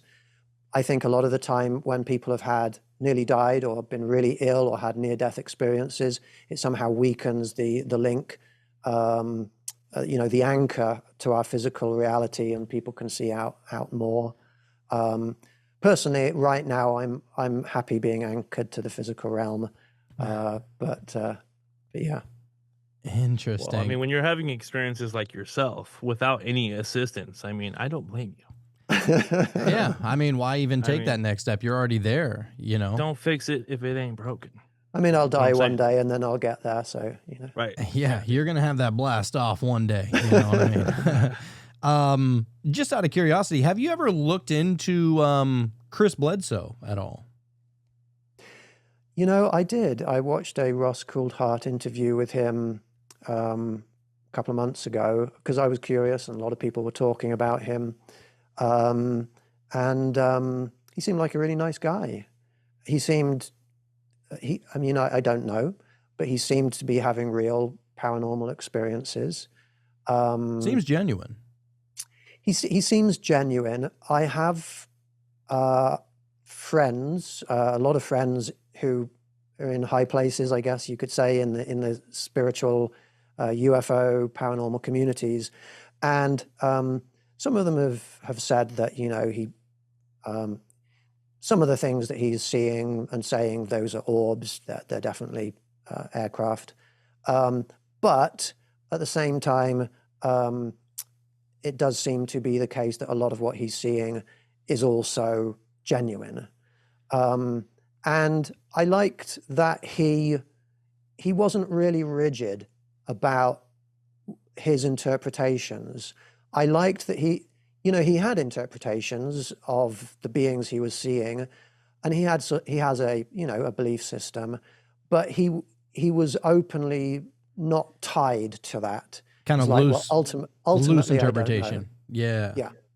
I think Yeah, I that's did really like that. important, to maintain that discernment of, just going all the way to one side. I feel like you have to have at least a little bit of that skepticism to you and really try to, you know what I mean? You don't want to just go, too far one way, So I think that's probably a good thing to have, I think. Yeah, no doubt. Well, of course, we have to ask you, what are your thoughts on Bashar? And I guess really the only reason I'm trying to ask these, because I feel like a lot of people are saying a lot of things, and I want to see if the stories can possibly corroborate, or is there some turds in the punch bowl kind of thing? You know what I mean? Not saying that any of these individuals would be said turds in the punch bowl, but just hypothetically, not hypothetically. I just want to know what your opinion is of Bashar. Yeah. I'm going to answer this in a slightly circuitous manner. I know a lot of people who can channel and who claim to be able to channel, and a lot of those people really can channel. Some of them think they can, but they can't. Um, out of the ones that are genuine, that are really connecting with some kind of being that is non-human, there are challenges to channeling with 100% accuracy. And one of those challenges is you can't say anything that you don't already have the vocabulary for and the intellectual, conceptual grasp of. And so what I have found when I am working with any channelers or mediums is that if I'm leading the session, if I'm asking questions through a channeler or through a medium to these beings, and then I'm getting an answer through the medium, that medium or that challenger, there is filtering going on. There has to be. There has to be. It's unavoidable. And I'm not faulting the medium or the channeler, but there is filtering. And I have seen often that the channeler will listen to my question, and even listening to my question, they don't channel that question to the higher dimensional being without filtering. They filter my question into the vocabulary and the concepts that they already know and understand. And sometimes when I'm working with channelers, I realize that ultimately the channeler's beliefs are what I'm talking to, and that I'm really only talking to a person. Even if an alien is present, I'm really only talking to a person. One example of this is, and I won't name names because I don't like to criticize people publicly, but some well-known channeler of Pleiadians in one of their channeling sessions said something along the lines of, the biggest problem the Earth is having right now is 5G, and that the solution is we all need to paint our walls with lead paint. Now, as a scientist who understands the dangers and the toxicity of lead, I would say that's a really bad idea. And I do not believe that a Pleiadian would just give that piece of advice. In every way, I find that piece of advice to be wrong. And so with any channeler, I would say it never hurts to listen to them, but always be open to looking for inconsistencies in what they're saying, and look and see whether the personality of the person, of the human, is coming through in the answers, the personality and the beliefs of the human. If they are, it's probably not as reliable as people who have learned to not be attached to beliefs or expectations. Yeah, that's Wow. interesting because now, I mean, if there is a channel happening, there's an interpretation going from you first to even form the question, then to the channeler, then the channeler to the alien, then back to you. And by the time you get the information back, you have your own filter that it goes through, and you're interpreting it in that way. And so by the Yeah. time you get the message, it's like, who knows, really? It's like a game of telephone at this point. Yeah, and so what I try and do when I work with channelers or mediums is I try to word questions that the channelers and mediums are not gonna filter the question out. For example, on Tuk Tuk's homeworld, I could say, what is the molecular composition of the ocean? If I say, what is the ocean made out of, to the channeler, they'll probably say water, okay? But if I ask the channeler, how many atoms are in the molecules that the ocean is made out of? I've immediately lost I've gone above most channelers' scientific ability, and all they're really listening for is a number. So that helps the message to be put, channeled one way and then channeled the other way with as little filtering as possible. Do you have any like great channelers that you'd be able to give a shout out to, possibly? I mean, we're not going to call it the bad ones, obviously, but like, are there a couple of really good ones that we can kind of keep an eye out for that come to mind? Not right now. Some of the names escape. I apologize. I would want to get their permission to be saying their name on a podcast before saying it. Totally understand. Very well. But I do work with some, yeah. Okay. Sorry. No, that's okay. And I do have another question. I don't know if you've looked into To the Stars Academy with damn it, what is his name? The drummer or the singer or whatever. Not the drummer. I Man, can my never wife's remember gonna his kill name. me on this one. I My wife just is had gonna his name kill in me. my I mind. know who you're talking about. Tom I can't- DeLonge. Tom There he DeLonge. is. Yes, thank you. Sorry, guys. And I think that he recently went on to Joe Rogan's show, and he was talking about how he believes that the ancient civilization of Atlantis was actually he believes that the Atlanteans are who we refer to as the Greek gods. And I thought, wow, that is the first time I ever heard it. I don't know if that's crazy or not, but man, if that's the real thing, I mean, have you ever heard anything like that? Yeah, I've heard lots of theories like that, and I think I'm fascinated by them all. I'm fascinated by James Cameron's pursuit of Atlantis. He's funds a lot of expeditions to try and figure out where it is now.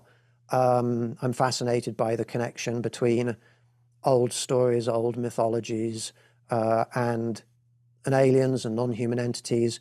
I don't have a strong opinion because I haven't researched it enough.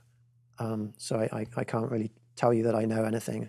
No, that's okay. I mean, the only reason I ask is earlier we were talking about, is it possible that the aliens are what we would refer to as gods? And, I'm sure statistically that's probably a possibility, right? But as far as that goes, I mean, is that ever a question that you've ever asked the ETs? Like, were you ever referred to as a god and who worshiped you or anything like that? Yeah. I'm sure that there are beings. I'm sure that most of the beings that we're connecting with, non-human intelligences, have in the past been perceived as being either gods or messengers of gods. Specifics, I don't know. I mean, maybe Egyptian gods, I would think. But the word God is a tricky thing because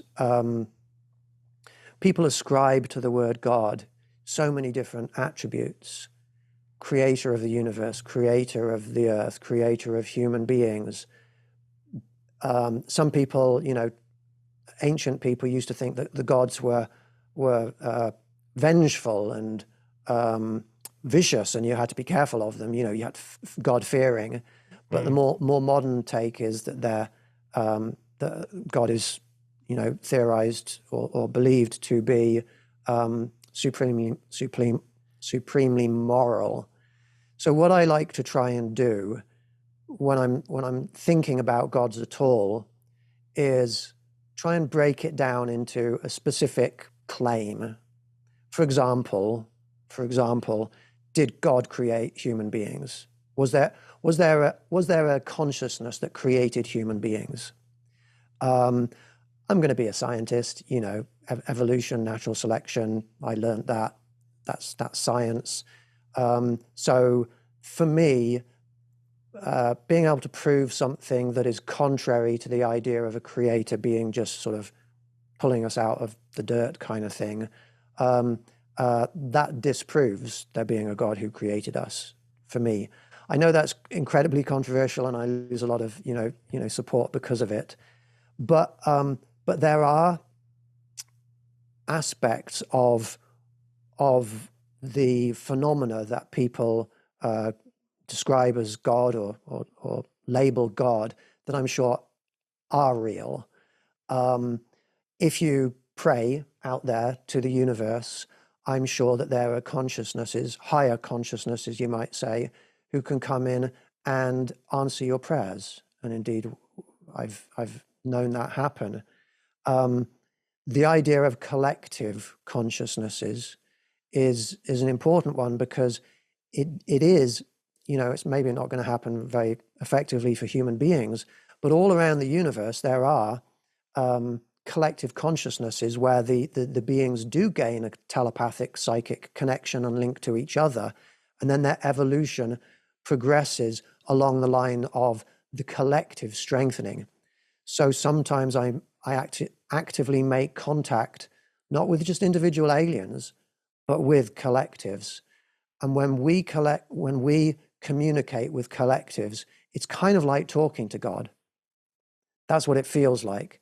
And I know that some people sometimes have felt like they're in the presence of something like God. Well, that's an interpretation.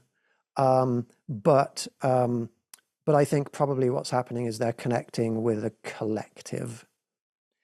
And I apologize if I've offended anybody. I know beliefs are a controversial subject. I think we're all open here, man. Yeah, we're all trying to figure out the truth. So, and one of my favorite quotes is from Aristotle, who said, "It is the mark of an educated mind to be able to entertain a thought without accepting it." So, right. we can, you don't have to agree to listen to somebody. This is not an echo chamber by any means. Everybody's entitled to their own opinions and experiences and stuff like that. I would never tell another person that what you believe is stupid or wrong, because a lot of it is based upon individual experiences, Thank you. And the biggest message that these beings are giving to me is put peace above everything else, which means that we should be putting peace above our beliefs, above our politics, above any of our opinions or any of our differences. And honestly, if a God existed who put peace first, I'd be on board with aligning with him. Agreed. Yeah. Don't seem to be too many of those. No. So there was somebody in the chat that asked, could it possibly be that they are old gods or Nephilim, maybe Anunnaki? Or are these, what are your beliefs on that? He has no beliefs. I keep on saying that, but yeah. What are your thoughts on that? There we go. There you go. So, I don't know the answer. I'm thinking Nephilim. It just takes me to the show Supernatural. And that's an awesome show. Well, isn't a Nephilim supposed to be an angel human hybrid? Yeah. I mean, the angels came down and mated with earth women. Yeah, and that's pretty much the story of some of these alien species, hybrid beings. And I think I know that hybrids exist. We communicate with some of them. And so from that perspective, yeah, if you equate some of these alien beings with angels, then yeah, Nephilim are real. Oh shit! Did God send the flood because of that, though? I don't think so, but I don't know. Yeah.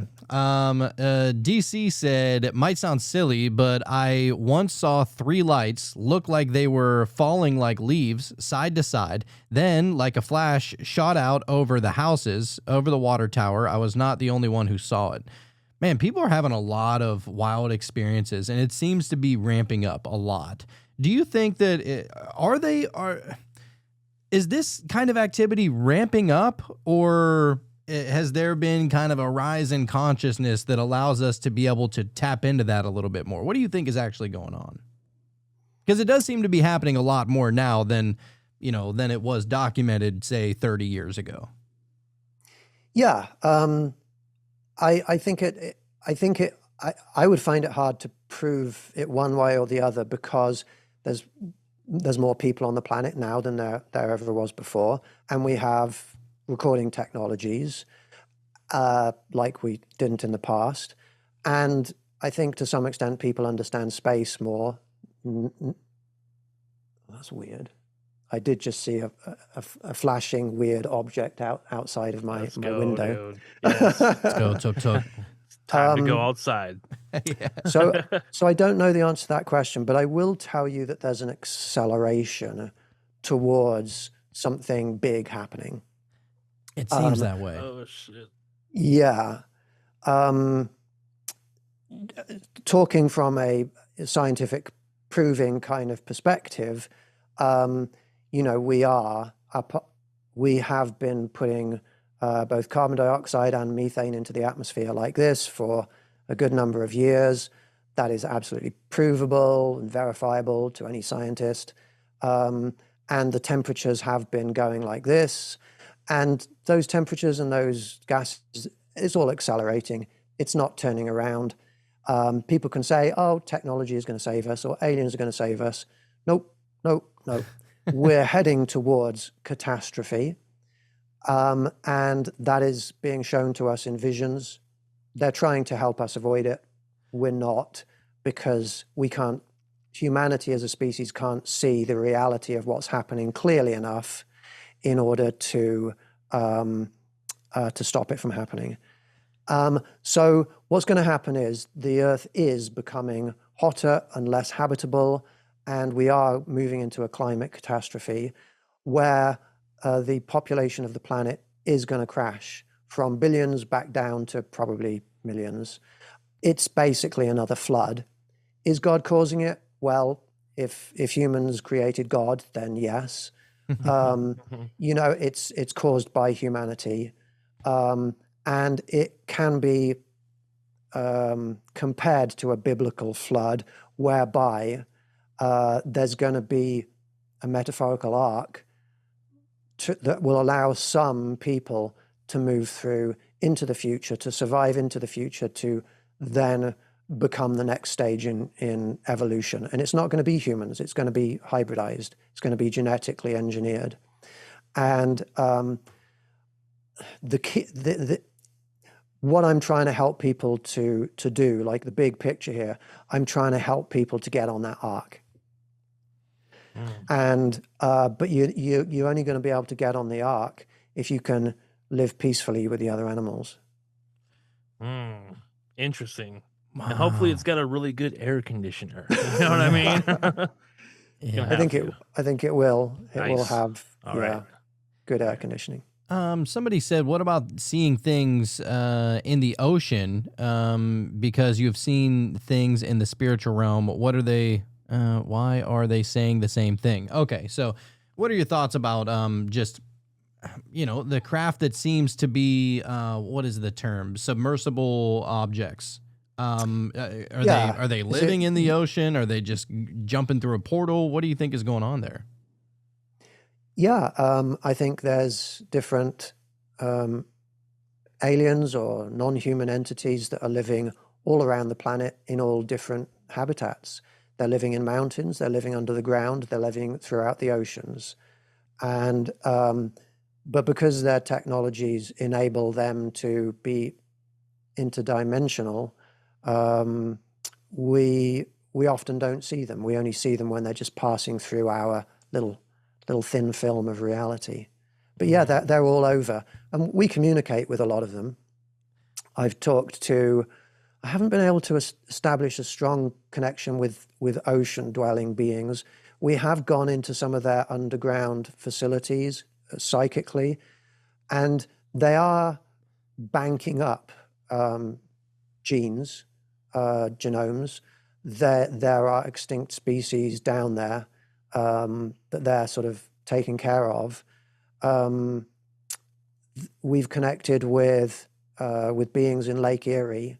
I've called them the Erians, but they told us about facing environmental problems there. We're connecting with a type of being that I call goblins. They're kind of goblin-like, but they're friendly, they're nice, they're shy, they're small with bony kind of dinosaur or dragon type tails. That's how people describe them. And they're being negatively impacted by environmental problems. They showed up to one of our meetings holding one of their babies that was either dead or dying, and they had one word that they communicated to us, my group, and that was help. Oh man. And so and I'm saying this with knowledge, at least I know, because we've seen these beings in multiple locations, and multiple people have seen them, and they always have sort of the same common characteristics. So yeah, there's lots of beings that live around the planet. Well, and I think Bigfoot would be one of those as well, right? Absolutely, yeah. Yeah. So, I mean, Bigfoot's interdimensional, right? Bigfoots. Oh yeah, Big feet? Is that the that's plural? funny. I never know what to No, call I them. prefer Bigfoots. That's just funny. Bigfoots.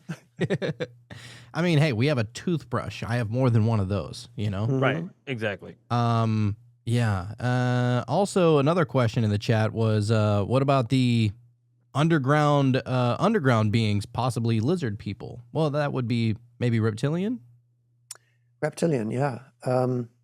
Now, coincidentally, I watched a program on reptilians today, a documentary, well, full of theories about reptilians.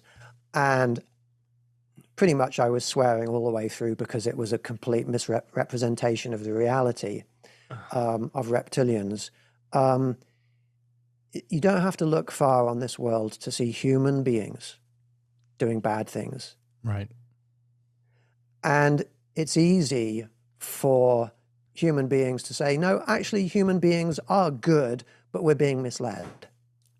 That's not what I see evidence for. A few years ago, I hosted an event in Las Vegas because there were reptilians in Las Vegas. And I've had psychic friends who have seen them and be able to see through their disguise. They can see that they're reptilian, and they've telepathically, in their minds, my friends have said, "You're not quite human, are you?" And the reptilians have responded by dropping their disguise and showing them their reptilian faces. Oh my God, I'm going to go up to every person now and ask them that. Yeah, do it in your mind. If you're sitting in a coffee shop, look across at each person. No, not coffee shops. Trader Joe's, Whole Foods, Sprouts. Look at each person. They like the and organics, huh? They do. Say to them, in your mind, are you human? And if they turn around and look at you or rush out quickly, they're probably reptilian or tall white. Holy shit. Yeah. That's funny. That's So, great. so I realized a few years ago that people were putting these reptilians down, but the friends that I have who have had encounters with them were positive, like the one I just described. This reptilian showed the woman, my friend, what she wanted to see, which was, yeah, I'm not human, I'm reptilian. There you go. And so I hosted an event in Las Vegas entitled Reptilians Invited. And I openly invited, are there any reptilians out there? I'm actually doing the same thing like this week on Friday. We're doing the same thing. We opened it up, Reptilians Invited. And we invited reptilians in disguise to come along. And we set up this meeting so that we could look individually into the eyes of each other and let each other see if we were at all reptilian. Now, there was one contender, but nothing provable. But what happened then? About 2 weeks later, when I was hosting an event in Texas, I suddenly felt the presence of a being coming in and connecting with me. And I turned to the humans and I said, is anybody seeing anything next to me? And one woman said, yep, a reptilian just appeared next to you. And I turned to the reptilian and I said, you're welcome here. Thank you very much for being here. A couple of weeks ago, we reached out to you in friendship and peace. We would like to offer our friendship to you. And the reptilian said, yeah, we know. That's why we're here. We've come to be your friends and to protect you. And ever since then, I've had reptilians come to my events and stand guard in our events. We've even had one who was called Icod, who healed an energy healer, a professional energy healer, like demonologist and things like this. And she had been healing all day, and she had taken on some dark energies. And this reptilian, this big male reptilian, suddenly appeared in front of her at my event, and like sniffing her and stuff. And she's like, hello, who are you? And it said, Icod. It's like, oh, hello, Icod.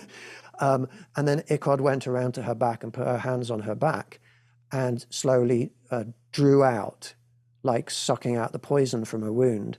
And she very quickly felt completely cleansed.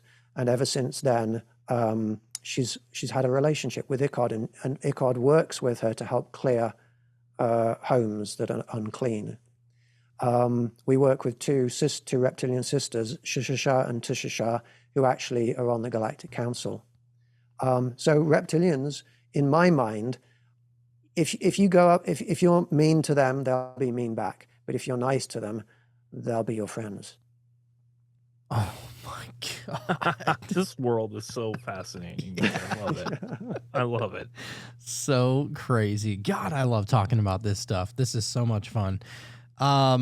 Well, we don't want to keep you all night, and thank you so much for the time that you've given us. This was an absolute blast. I would love to be able to do it again. Maybe we can attend a conference or a get together at some time. We would love to be involved with that. Me and Sean always talk about, going out in the desert and just getting real weird and trying to, I mean, it is real weird, but going out in the desert and maybe trying to have some kind of contact because, that's something that it's not too far of a reach. It's absolutely believable. I believe what you're saying. I believe, in the experiences that you're describing. And it's just so awesome to be able to just connect like that. That is so interesting. To get to the level of knowing, you have an experience like that. Rupert was saying he doesn't have beliefs, so everything he's experienced, it's like he knows because he was there. Right. You know what I mean? And so I would love to have an experience like that. Yeah, dude. Big time. Well, you're invited to my events. Absolutely. Awesome. Yes. We'll be out there. Yes. Do you have any coming up in Arizona over the next 6 or 8 months? Not that I've put on my schedule yet, but almost certainly yes, because I'm going to go back to Arizona, definitely to Sedona. I host events in Phoenix. Also, the Travis Walton area, Snowflake, what's it called? I can't remember what it's called, but the Sitgreaves National Forest area. So yeah, I will definitely be coming to Arizona in the next few months. Awesome. That'd be great. We'll be looking forward to it. Yeah, we'll be looking out for that. DC said, how about Ontario? I have not been to Ontario yet. Wait, is that Canada? Maybe I have. Is that on the northern shore of Lake Erie? My geography is terrible. I would love to get all around, and now that you've said Ontario, I will make note of that, and go ahead and join my my group. Follow me on TikTok, OrbTrek, and I will certainly publish my tour schedules there. Awesome. Can't wait. Nick, did you have anything that you wanted to ask specifically, sir? I was actually kind of hoping that you were going to tune in a little bit more. You must have been a little busy tonight with all of your experiences. Yeah, no, I was trying to finish up some work and listen at the same time. But honestly, no, I was just enjoying listening to all of his stories, to be honest. So much fun. Yeah. Well, and I really appreciate the approach on all of your findings and the things that you're looking into as far as remaining skeptical and using the scientific background that you have. And I think that's what we need as far as the spiritual, the scientific, everything kind of put together, and really trying to discern the difference, the truth and the bull, if you will. Thank you. Love it. And for anybody that wants to be able to reach out and follow you, that would is it only TikTok at OrbTrek, or do you have other places that they can find you as well? The center of my activity is I have a Patreon group, which is patreon.com/Rupert's Group. No apostrophe, Rupert's Group. There's a free membership option, and if you sign up for that, you'll get sent email notifications of all of my upcoming events. I host a weekly, usually on a Saturday, I host a weekly free event. But if you really like what I'm doing and want to get involved, then join one of my tiers. Awesome. This was a great conversation. We'll definitely be keeping up with you, Rupert. This was awesome. Thank you so much for coming to hang out with us tonight, and we'll keep in touch with you, and reach out if you ever want to come back on, brother. Thank you, Jonathan. Thank you, Sean, and thank you everybody that's here that has been listening. I've really enjoyed my conversations with you. Thank you. All right. Appreciate that. Thank you, man. That being said, Sean, we do have a tarot card, sir, that you would like to get to. Yes, we got the Ace of Swords this fine evening. which I think is appropriate. I feel like Ace of Swords. Okay, let me find that real quick. we just do a one card pull, keep it simple, just to kind of see if it goes along with what we've been talking about on the show and if there's any kind of correlations. Yeah. And usually there is. Usually there's something that you could pull from it and go, "Oh, that's pretty fascinating." Yeah. So the Ace of Swords. The Ace of Swords brings you the gift of a new beginning by offering clear insight and new ideas. On this card, we see the hand of the divine emerging from a cloud, offering a single sword with a crown atop it. The crown is symbolic of consciousness and clear ideas that have been received and are ready to be put into action, as shown by the ferns that dangle from it, resembling a wreath of victory. Beneath the hand and sword is a mountain range, representing the ability of the higher self to see far above the ground to receive this divine insight. Dude, lifting up your consciousness to be able to receive said messages or interactions with said entities. Come on now. Perfect. I love the message. All right. Well, I think we will wrap it up right there. I think it perfectly correlated with the episode.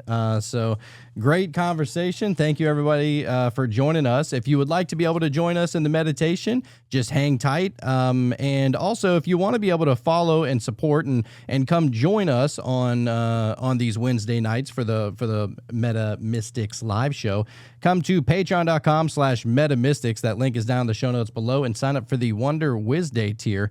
And over there, you'll get access to all the shows a few days in advance. You'll be able to listen to the shows completely commercial free. You'll be able to slide into our messages over there. Maybe you have an idea for a show or something like that, or maybe you just want to drop in and say hi. That whatever you would like to do, we are keeping up on those messages on the daily, and we appreciate everybody that has come and support us in that way. But Sean, any parting messages with you, sir? Oh man, this was just a very fascinating. It's everything I wanted in this episode, and to repeat what I was saying earlier as far as the whole scientific approach. I really appreciate that, man. Thank you. Perfect. All right. Well, everybody else hang tight, and we are going to get over to that meditation. But look, if Rupert came here and he taught you anything, it's that you don't know what you don't know. So don't just get weird. Stay weird.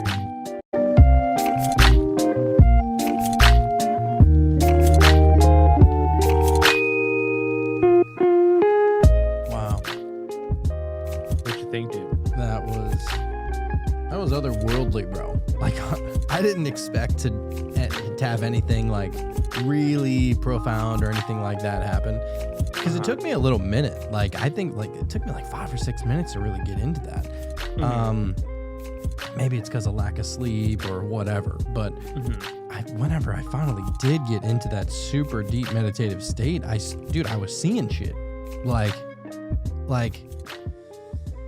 more so than most other times, and Really? I mean, so at first I saw it was like this, so water is always level, right? It's always horizontal.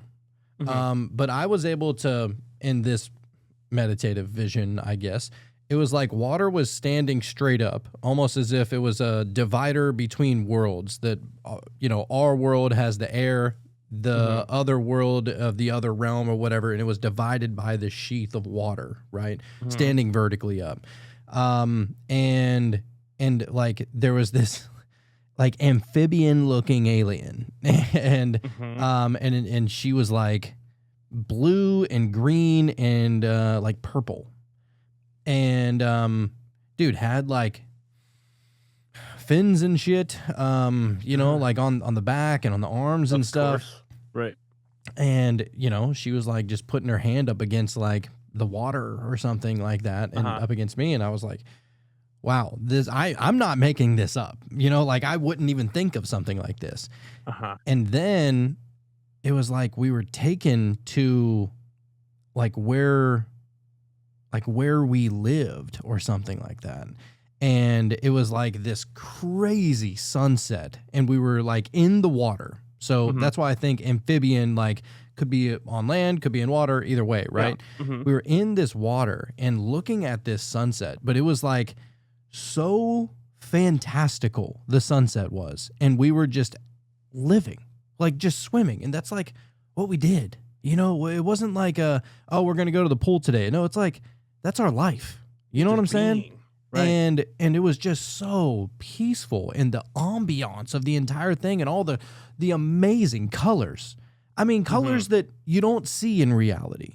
You Right. know, the oranges and the purples, and like the sky was like orange and purple. The water was like purplish green, but very like mystical in a sense. And it just seemed like I went somewhere, because That's awesome. I've never even pictured anything like that in my mind.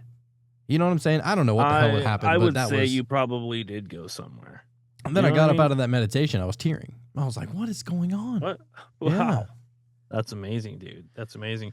It's funny because I've had experiences, where I would see like a circle, and it would kind of like fade away from me or whatever. And this isn't of the imagination. This is like stuff happening just with, my eyes closed. And before I've had times where I'm like, well, I'm staring into a ring light, and maybe that there's a little bit to do with that, and it's playing into what it is that I'm seeing, but I don't have a ring light anymore. And so these are like little individual like LED strips or whatever. So that circle thing came in, and it was like, I don't know, it was really strange. Like it'll pop in, and then it just kind of, as soon as I start to really notice it or pay attention to it, it just kind of fades away.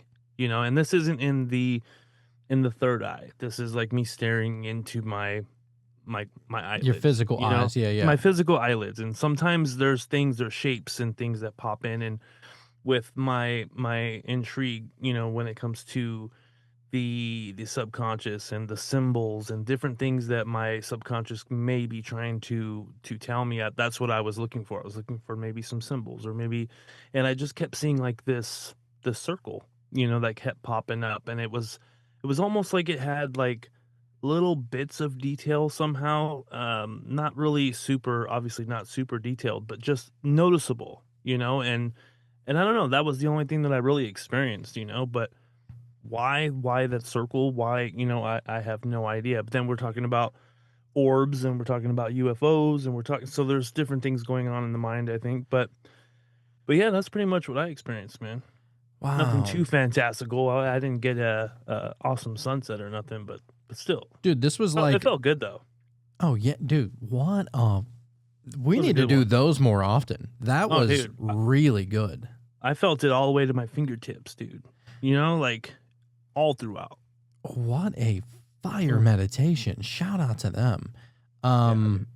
Yeah, dude, honestly, it almost just reminded me of like an even more like a 1,000 times better version of Avatar. And Avatar is Mhm. awesome. Like the visuals there are great, right? And all Right, right. in those movies.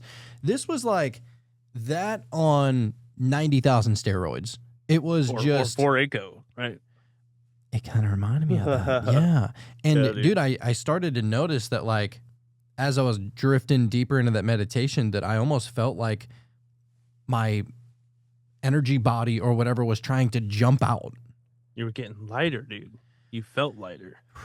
We need to That's mess with that awesome, a little man. bit more, dude. Yeah, Yeah. that's next level. There was something I wanted to tell you that happened. Wasn't this morning. I think it was yesterday morning. 'Cause you know how you explain sometimes you'll wake up with a song in your head, Mhm. and I'm like, I wish that would happen to me. That never really happens to me. And dude, yesterday morning I woke up with that song. It was the one that goes, oh shit, it was in my head all day today. Now I can't fucking life could be a dream. And that, you know what I'm talking about, right? Yeah, yeah, yeah. Yeah, that was in my head when I woke up. Like as soon as I opened my eyes, it was almost like I was hearing the song in my dream, woke up, and it was just in my head. And so I don't know. It was pretty cool, pretty interesting. That is Coming off cool. of the episode that we had just done, and everything kind of being of you and what you perceive, and just I don't know. I just thought that was interesting. Yeah, dude, that is awesome. And I'll tell you what, it happens so often that I don't even like I'm almost like only subconsciously paying attention to it. That Oh, right. like it's playing in the background, but I'm not even almost consciously aware of it until I Uh-huh. bring my conscious to it. It's like Right. playing in the background every time I wake up. I feel Um, like that there's something there that you could be utilizing. You know what I mean? Like if your subconscious mind is telling you something or hinting at something or noticed something that you didn't, which is what it's doing ultimately, and so I don't know, maybe pay attention to that. Maybe it's trying to let you know something. yeah, I don't well, know. I mean, we've talked to people that said, you know what, you should go back and look at the lyrics, and maybe there's something that sticks out, Yeah. in each one of those Mhm. songs. Yeah. Yeah, I need to start doing that because coming to the kind of understanding that we came to in the last episode, I Mhm. almost need to look at that in a little bit different of a way now, Yeah. Mhm. because if that is, let's just say, for a lack of a better term, the highest version of me that is sending me some kind of cryptic message of sorts, Mhm. be pretty cool to see what the hell that message is. Yeah, dude, the version of you that's counting all of your breaths, that is observing all. You know what I'm saying? I feel like that version of you knows a little something, and it's time to pay attention. You know, Good stuff. Yeah. Anybody else have any awesome meditations? Nick? did Nick is? I thought Nick took off. Oh Did yeah, he he not? did take off. Yeah. You mind if I say something, guys? Yeah, Of sure. course. What's your name, by the way? It says iPhone. Oh, It's well, actually it's iPhone. it's Thank God. iPhone. Yeah. My name is Brian, by the way. Brian. Brian, Yeah, it's a pleasure to meet you both. you guys. So what I actually had was, and I talked to you in chat, and it's awesome that I'm a new guy, but new kid in town. But with my meditation, what I had was absolutely amazing because it's similar to what you said about the waterfalls. But what I saw was actually a unicorn that was mixed with a kind of like an alien princess in a way, Hmm. if you get what I'm saying. So, you know how the guest was talking about alien princesses and that kind Mhm. of stuff, but the Yep. princess was like Nordic in a way. Mm. So, that's what I felt that it was actually. It was like a waterfall with like flowing things, and there was a city behind it, and it was like a dark tower city. I don't know if you guys are into the Stephen King novels or anything like that. I'm a big fan. I don't know if you read The Dark Tower. You should read it. No. Amazing Have not. novel. Yeah, you should. Great series. But Oh shit, DC got him. what I saw was basically right. My guy. Made a new friend there. There you go. but but yeah, my guy. But pretty much what I experienced was that, and then also a factor of gold actually empowered us being personified towards Earth in a way. Hmm. And you notice I was talking about Anunnaki with the Mhm. guest because he was talking about aliens and stuff like that. Um, I believe with the whole thing that's going on with society right now, and call me a tinfoil hat guy, a conspiracy guy, but pretty much what I believe it's kind of like a cleaning of us in this meditation, the cleaning of the negative spirits that are actually around us and that are trying to harm us, but are trying to make us better. That's why I think you guys saw the waterfalls and the Hmm. flowing waterfalls on that. That's just my opinion. I love it. And I'm gonna be honest with you. I feel like every time we meditate, there's a little bit of that going on. Whether we know it or not, or whether we see it symbolically, or whether we really feel it, I feel like that's always happening. Yeah, It's at some level. yeah, and it's beautiful as first time with my third eye opened, as I say. It's There you go. Third eye opened. the But yeah, go on. well, you had mentioned something about the gold that is. What were you saying about that? The gold is almost like powering The us. gold was actually, yeah, it was like empowering. It was like flowing down and actually making us new in a way, Okay, let me trying trip you to out here for a second. cleanse us. Yeah, Okay, let me trip you out for a second because there's something that I recently heard. You know how in what was it like fuck I think it's in Revelation or something like that in the Bible where it talks about Ezekiel's wheel, which is essentially like the eyeball that's like, it has a bunch of rings around it and maybe it's a bunch of eyeballs kind of thing. And somebody had mentioned, because allegedly there's a video that somebody took with their telescope of that very thing.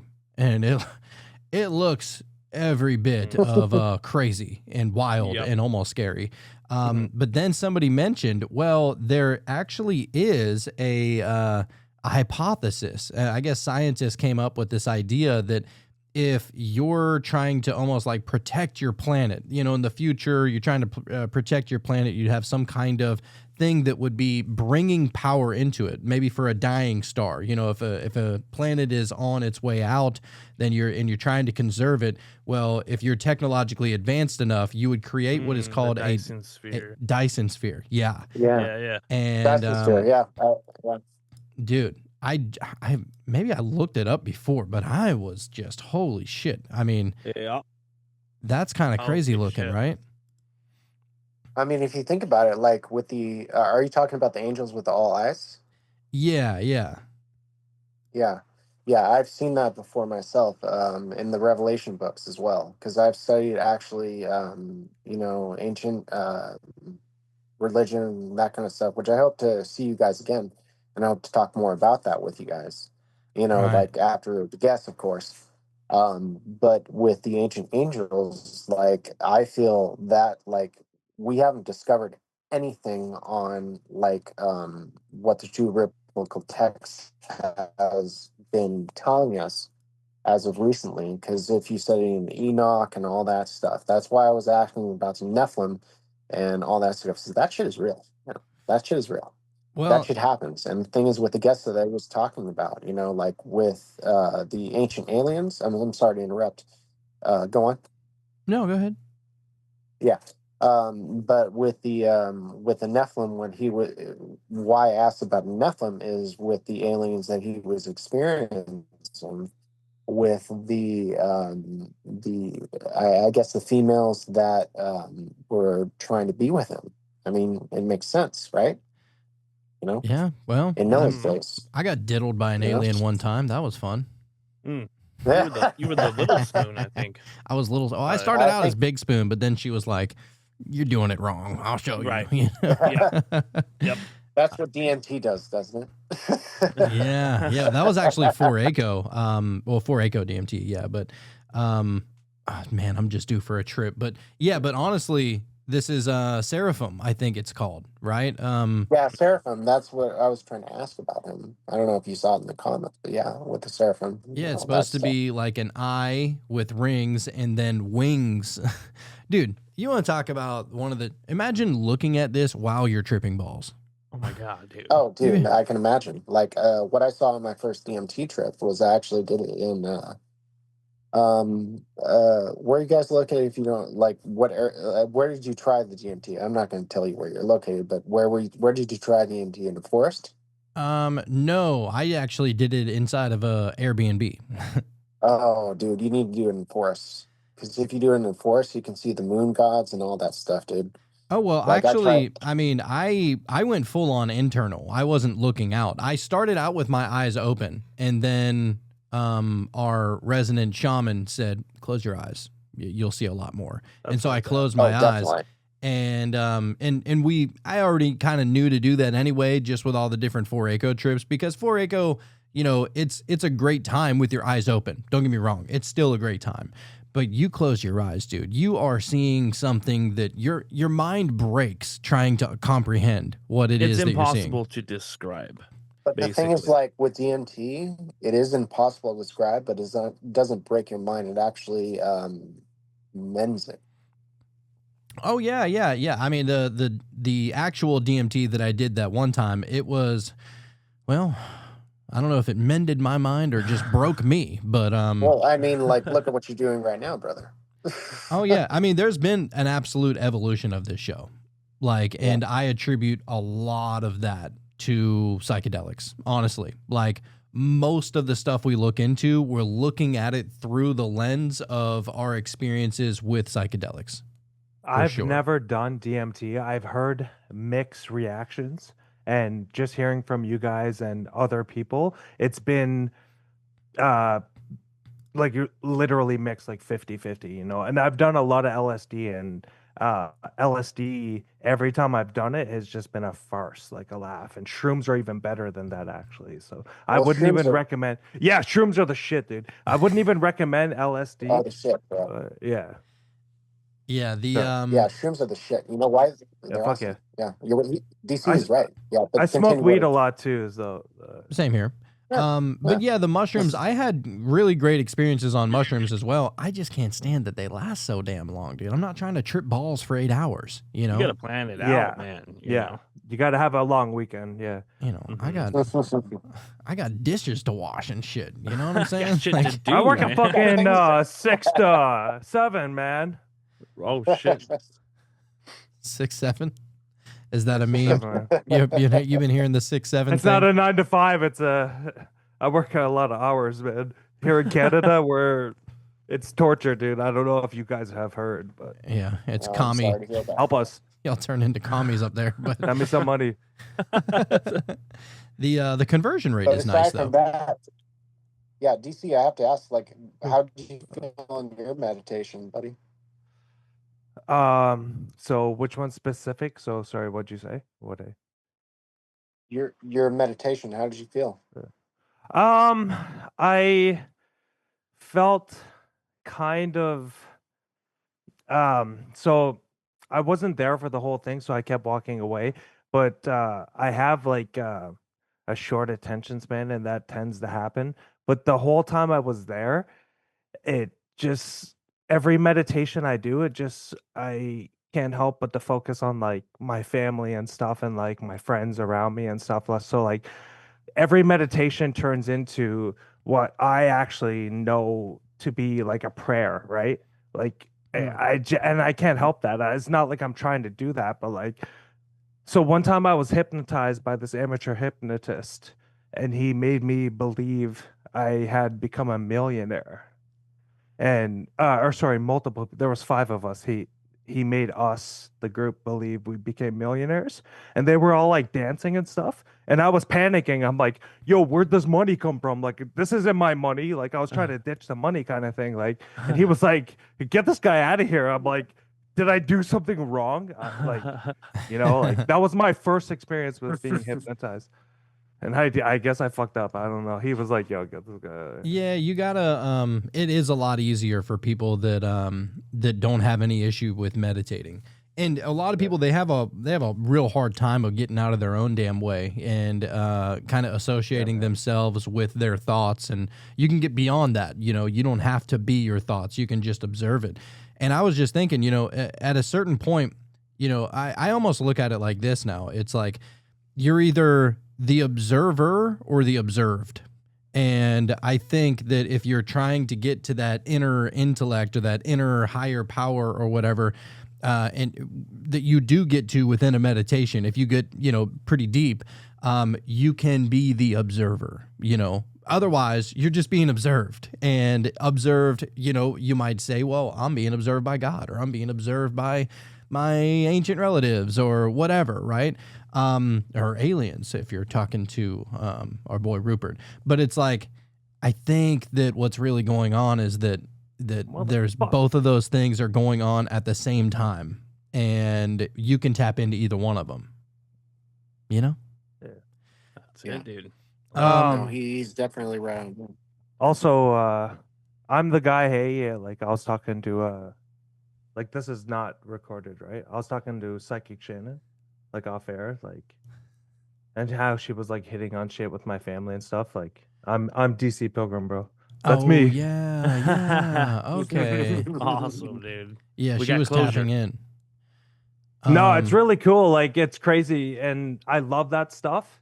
But like, how I found you guys was not through wanting or like any kind of like ghostly encounter stuff like that. It was strictly through like weird lights in the sky and electronic, and it like brought me to you guys and stuff. So it's really cool. Like, I really appreciate all that stuff too, and like that hit on some like real shit, and it sucks because I don't want to talk to her about it because like I moved away from all that, right? So Yeah. Okay. I don't actually live in Newfoundland anymore, and yeah, Oh, that's Yeah. right. Yeah. yeah. Well, I live in Ontario now. Yeah, I mean, Not by like, choice, but what you can do with DC with that is, in my opinion, because I know it's not recorded, and it's great, and it's very champion that you actually like shared that with us. You didn't have to. I know. Yeah, thanks, man. But I think you're actually a cool dude, and Thanks, man.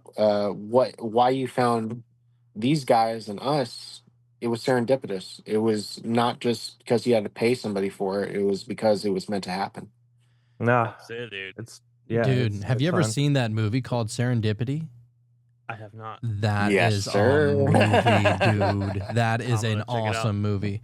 Yeah, it's just like everything happens for a reason, and dude, if you like that kind of shit, and it's an I'll have older to check it movie. out. Yeah. It's an old. I think it came out like early 2000s, late 90s, or something like that. It was like early 2000s, buddy. I think I'm it was. coming Yeah. through on an old PC, like an old gaming computer, so I keep cutting out. Like the whole time, I was like trying to be a part of this. I'm like flexing the whole time. Well, so that's now fine. you're just It's- ripped. Right. That dude, this is my whole workout is listening to you guys and being like, yeah. Just Bruce Banner over there, dude. Feels good. All right. Well, I think we'll wrap it up right there. And thank you guys so much for joining us here tonight. It was a great time and very interesting guest for sure. It's always fun getting the different perspectives like that, because I think that, honestly, dude, I think that everybody kind of lives in their own world. And I don't even mean that like in a discrediting type of way. I just think that we're all just having our own like trippy experience, and all the worlds eventually come together, and it's just fun hearing from other sides like that. It's fun. Other perspectives, man. That's Yeah, it. dude. So yeah, we'll bus up out of here, and we will see you guys on the flip side. Bye, guys.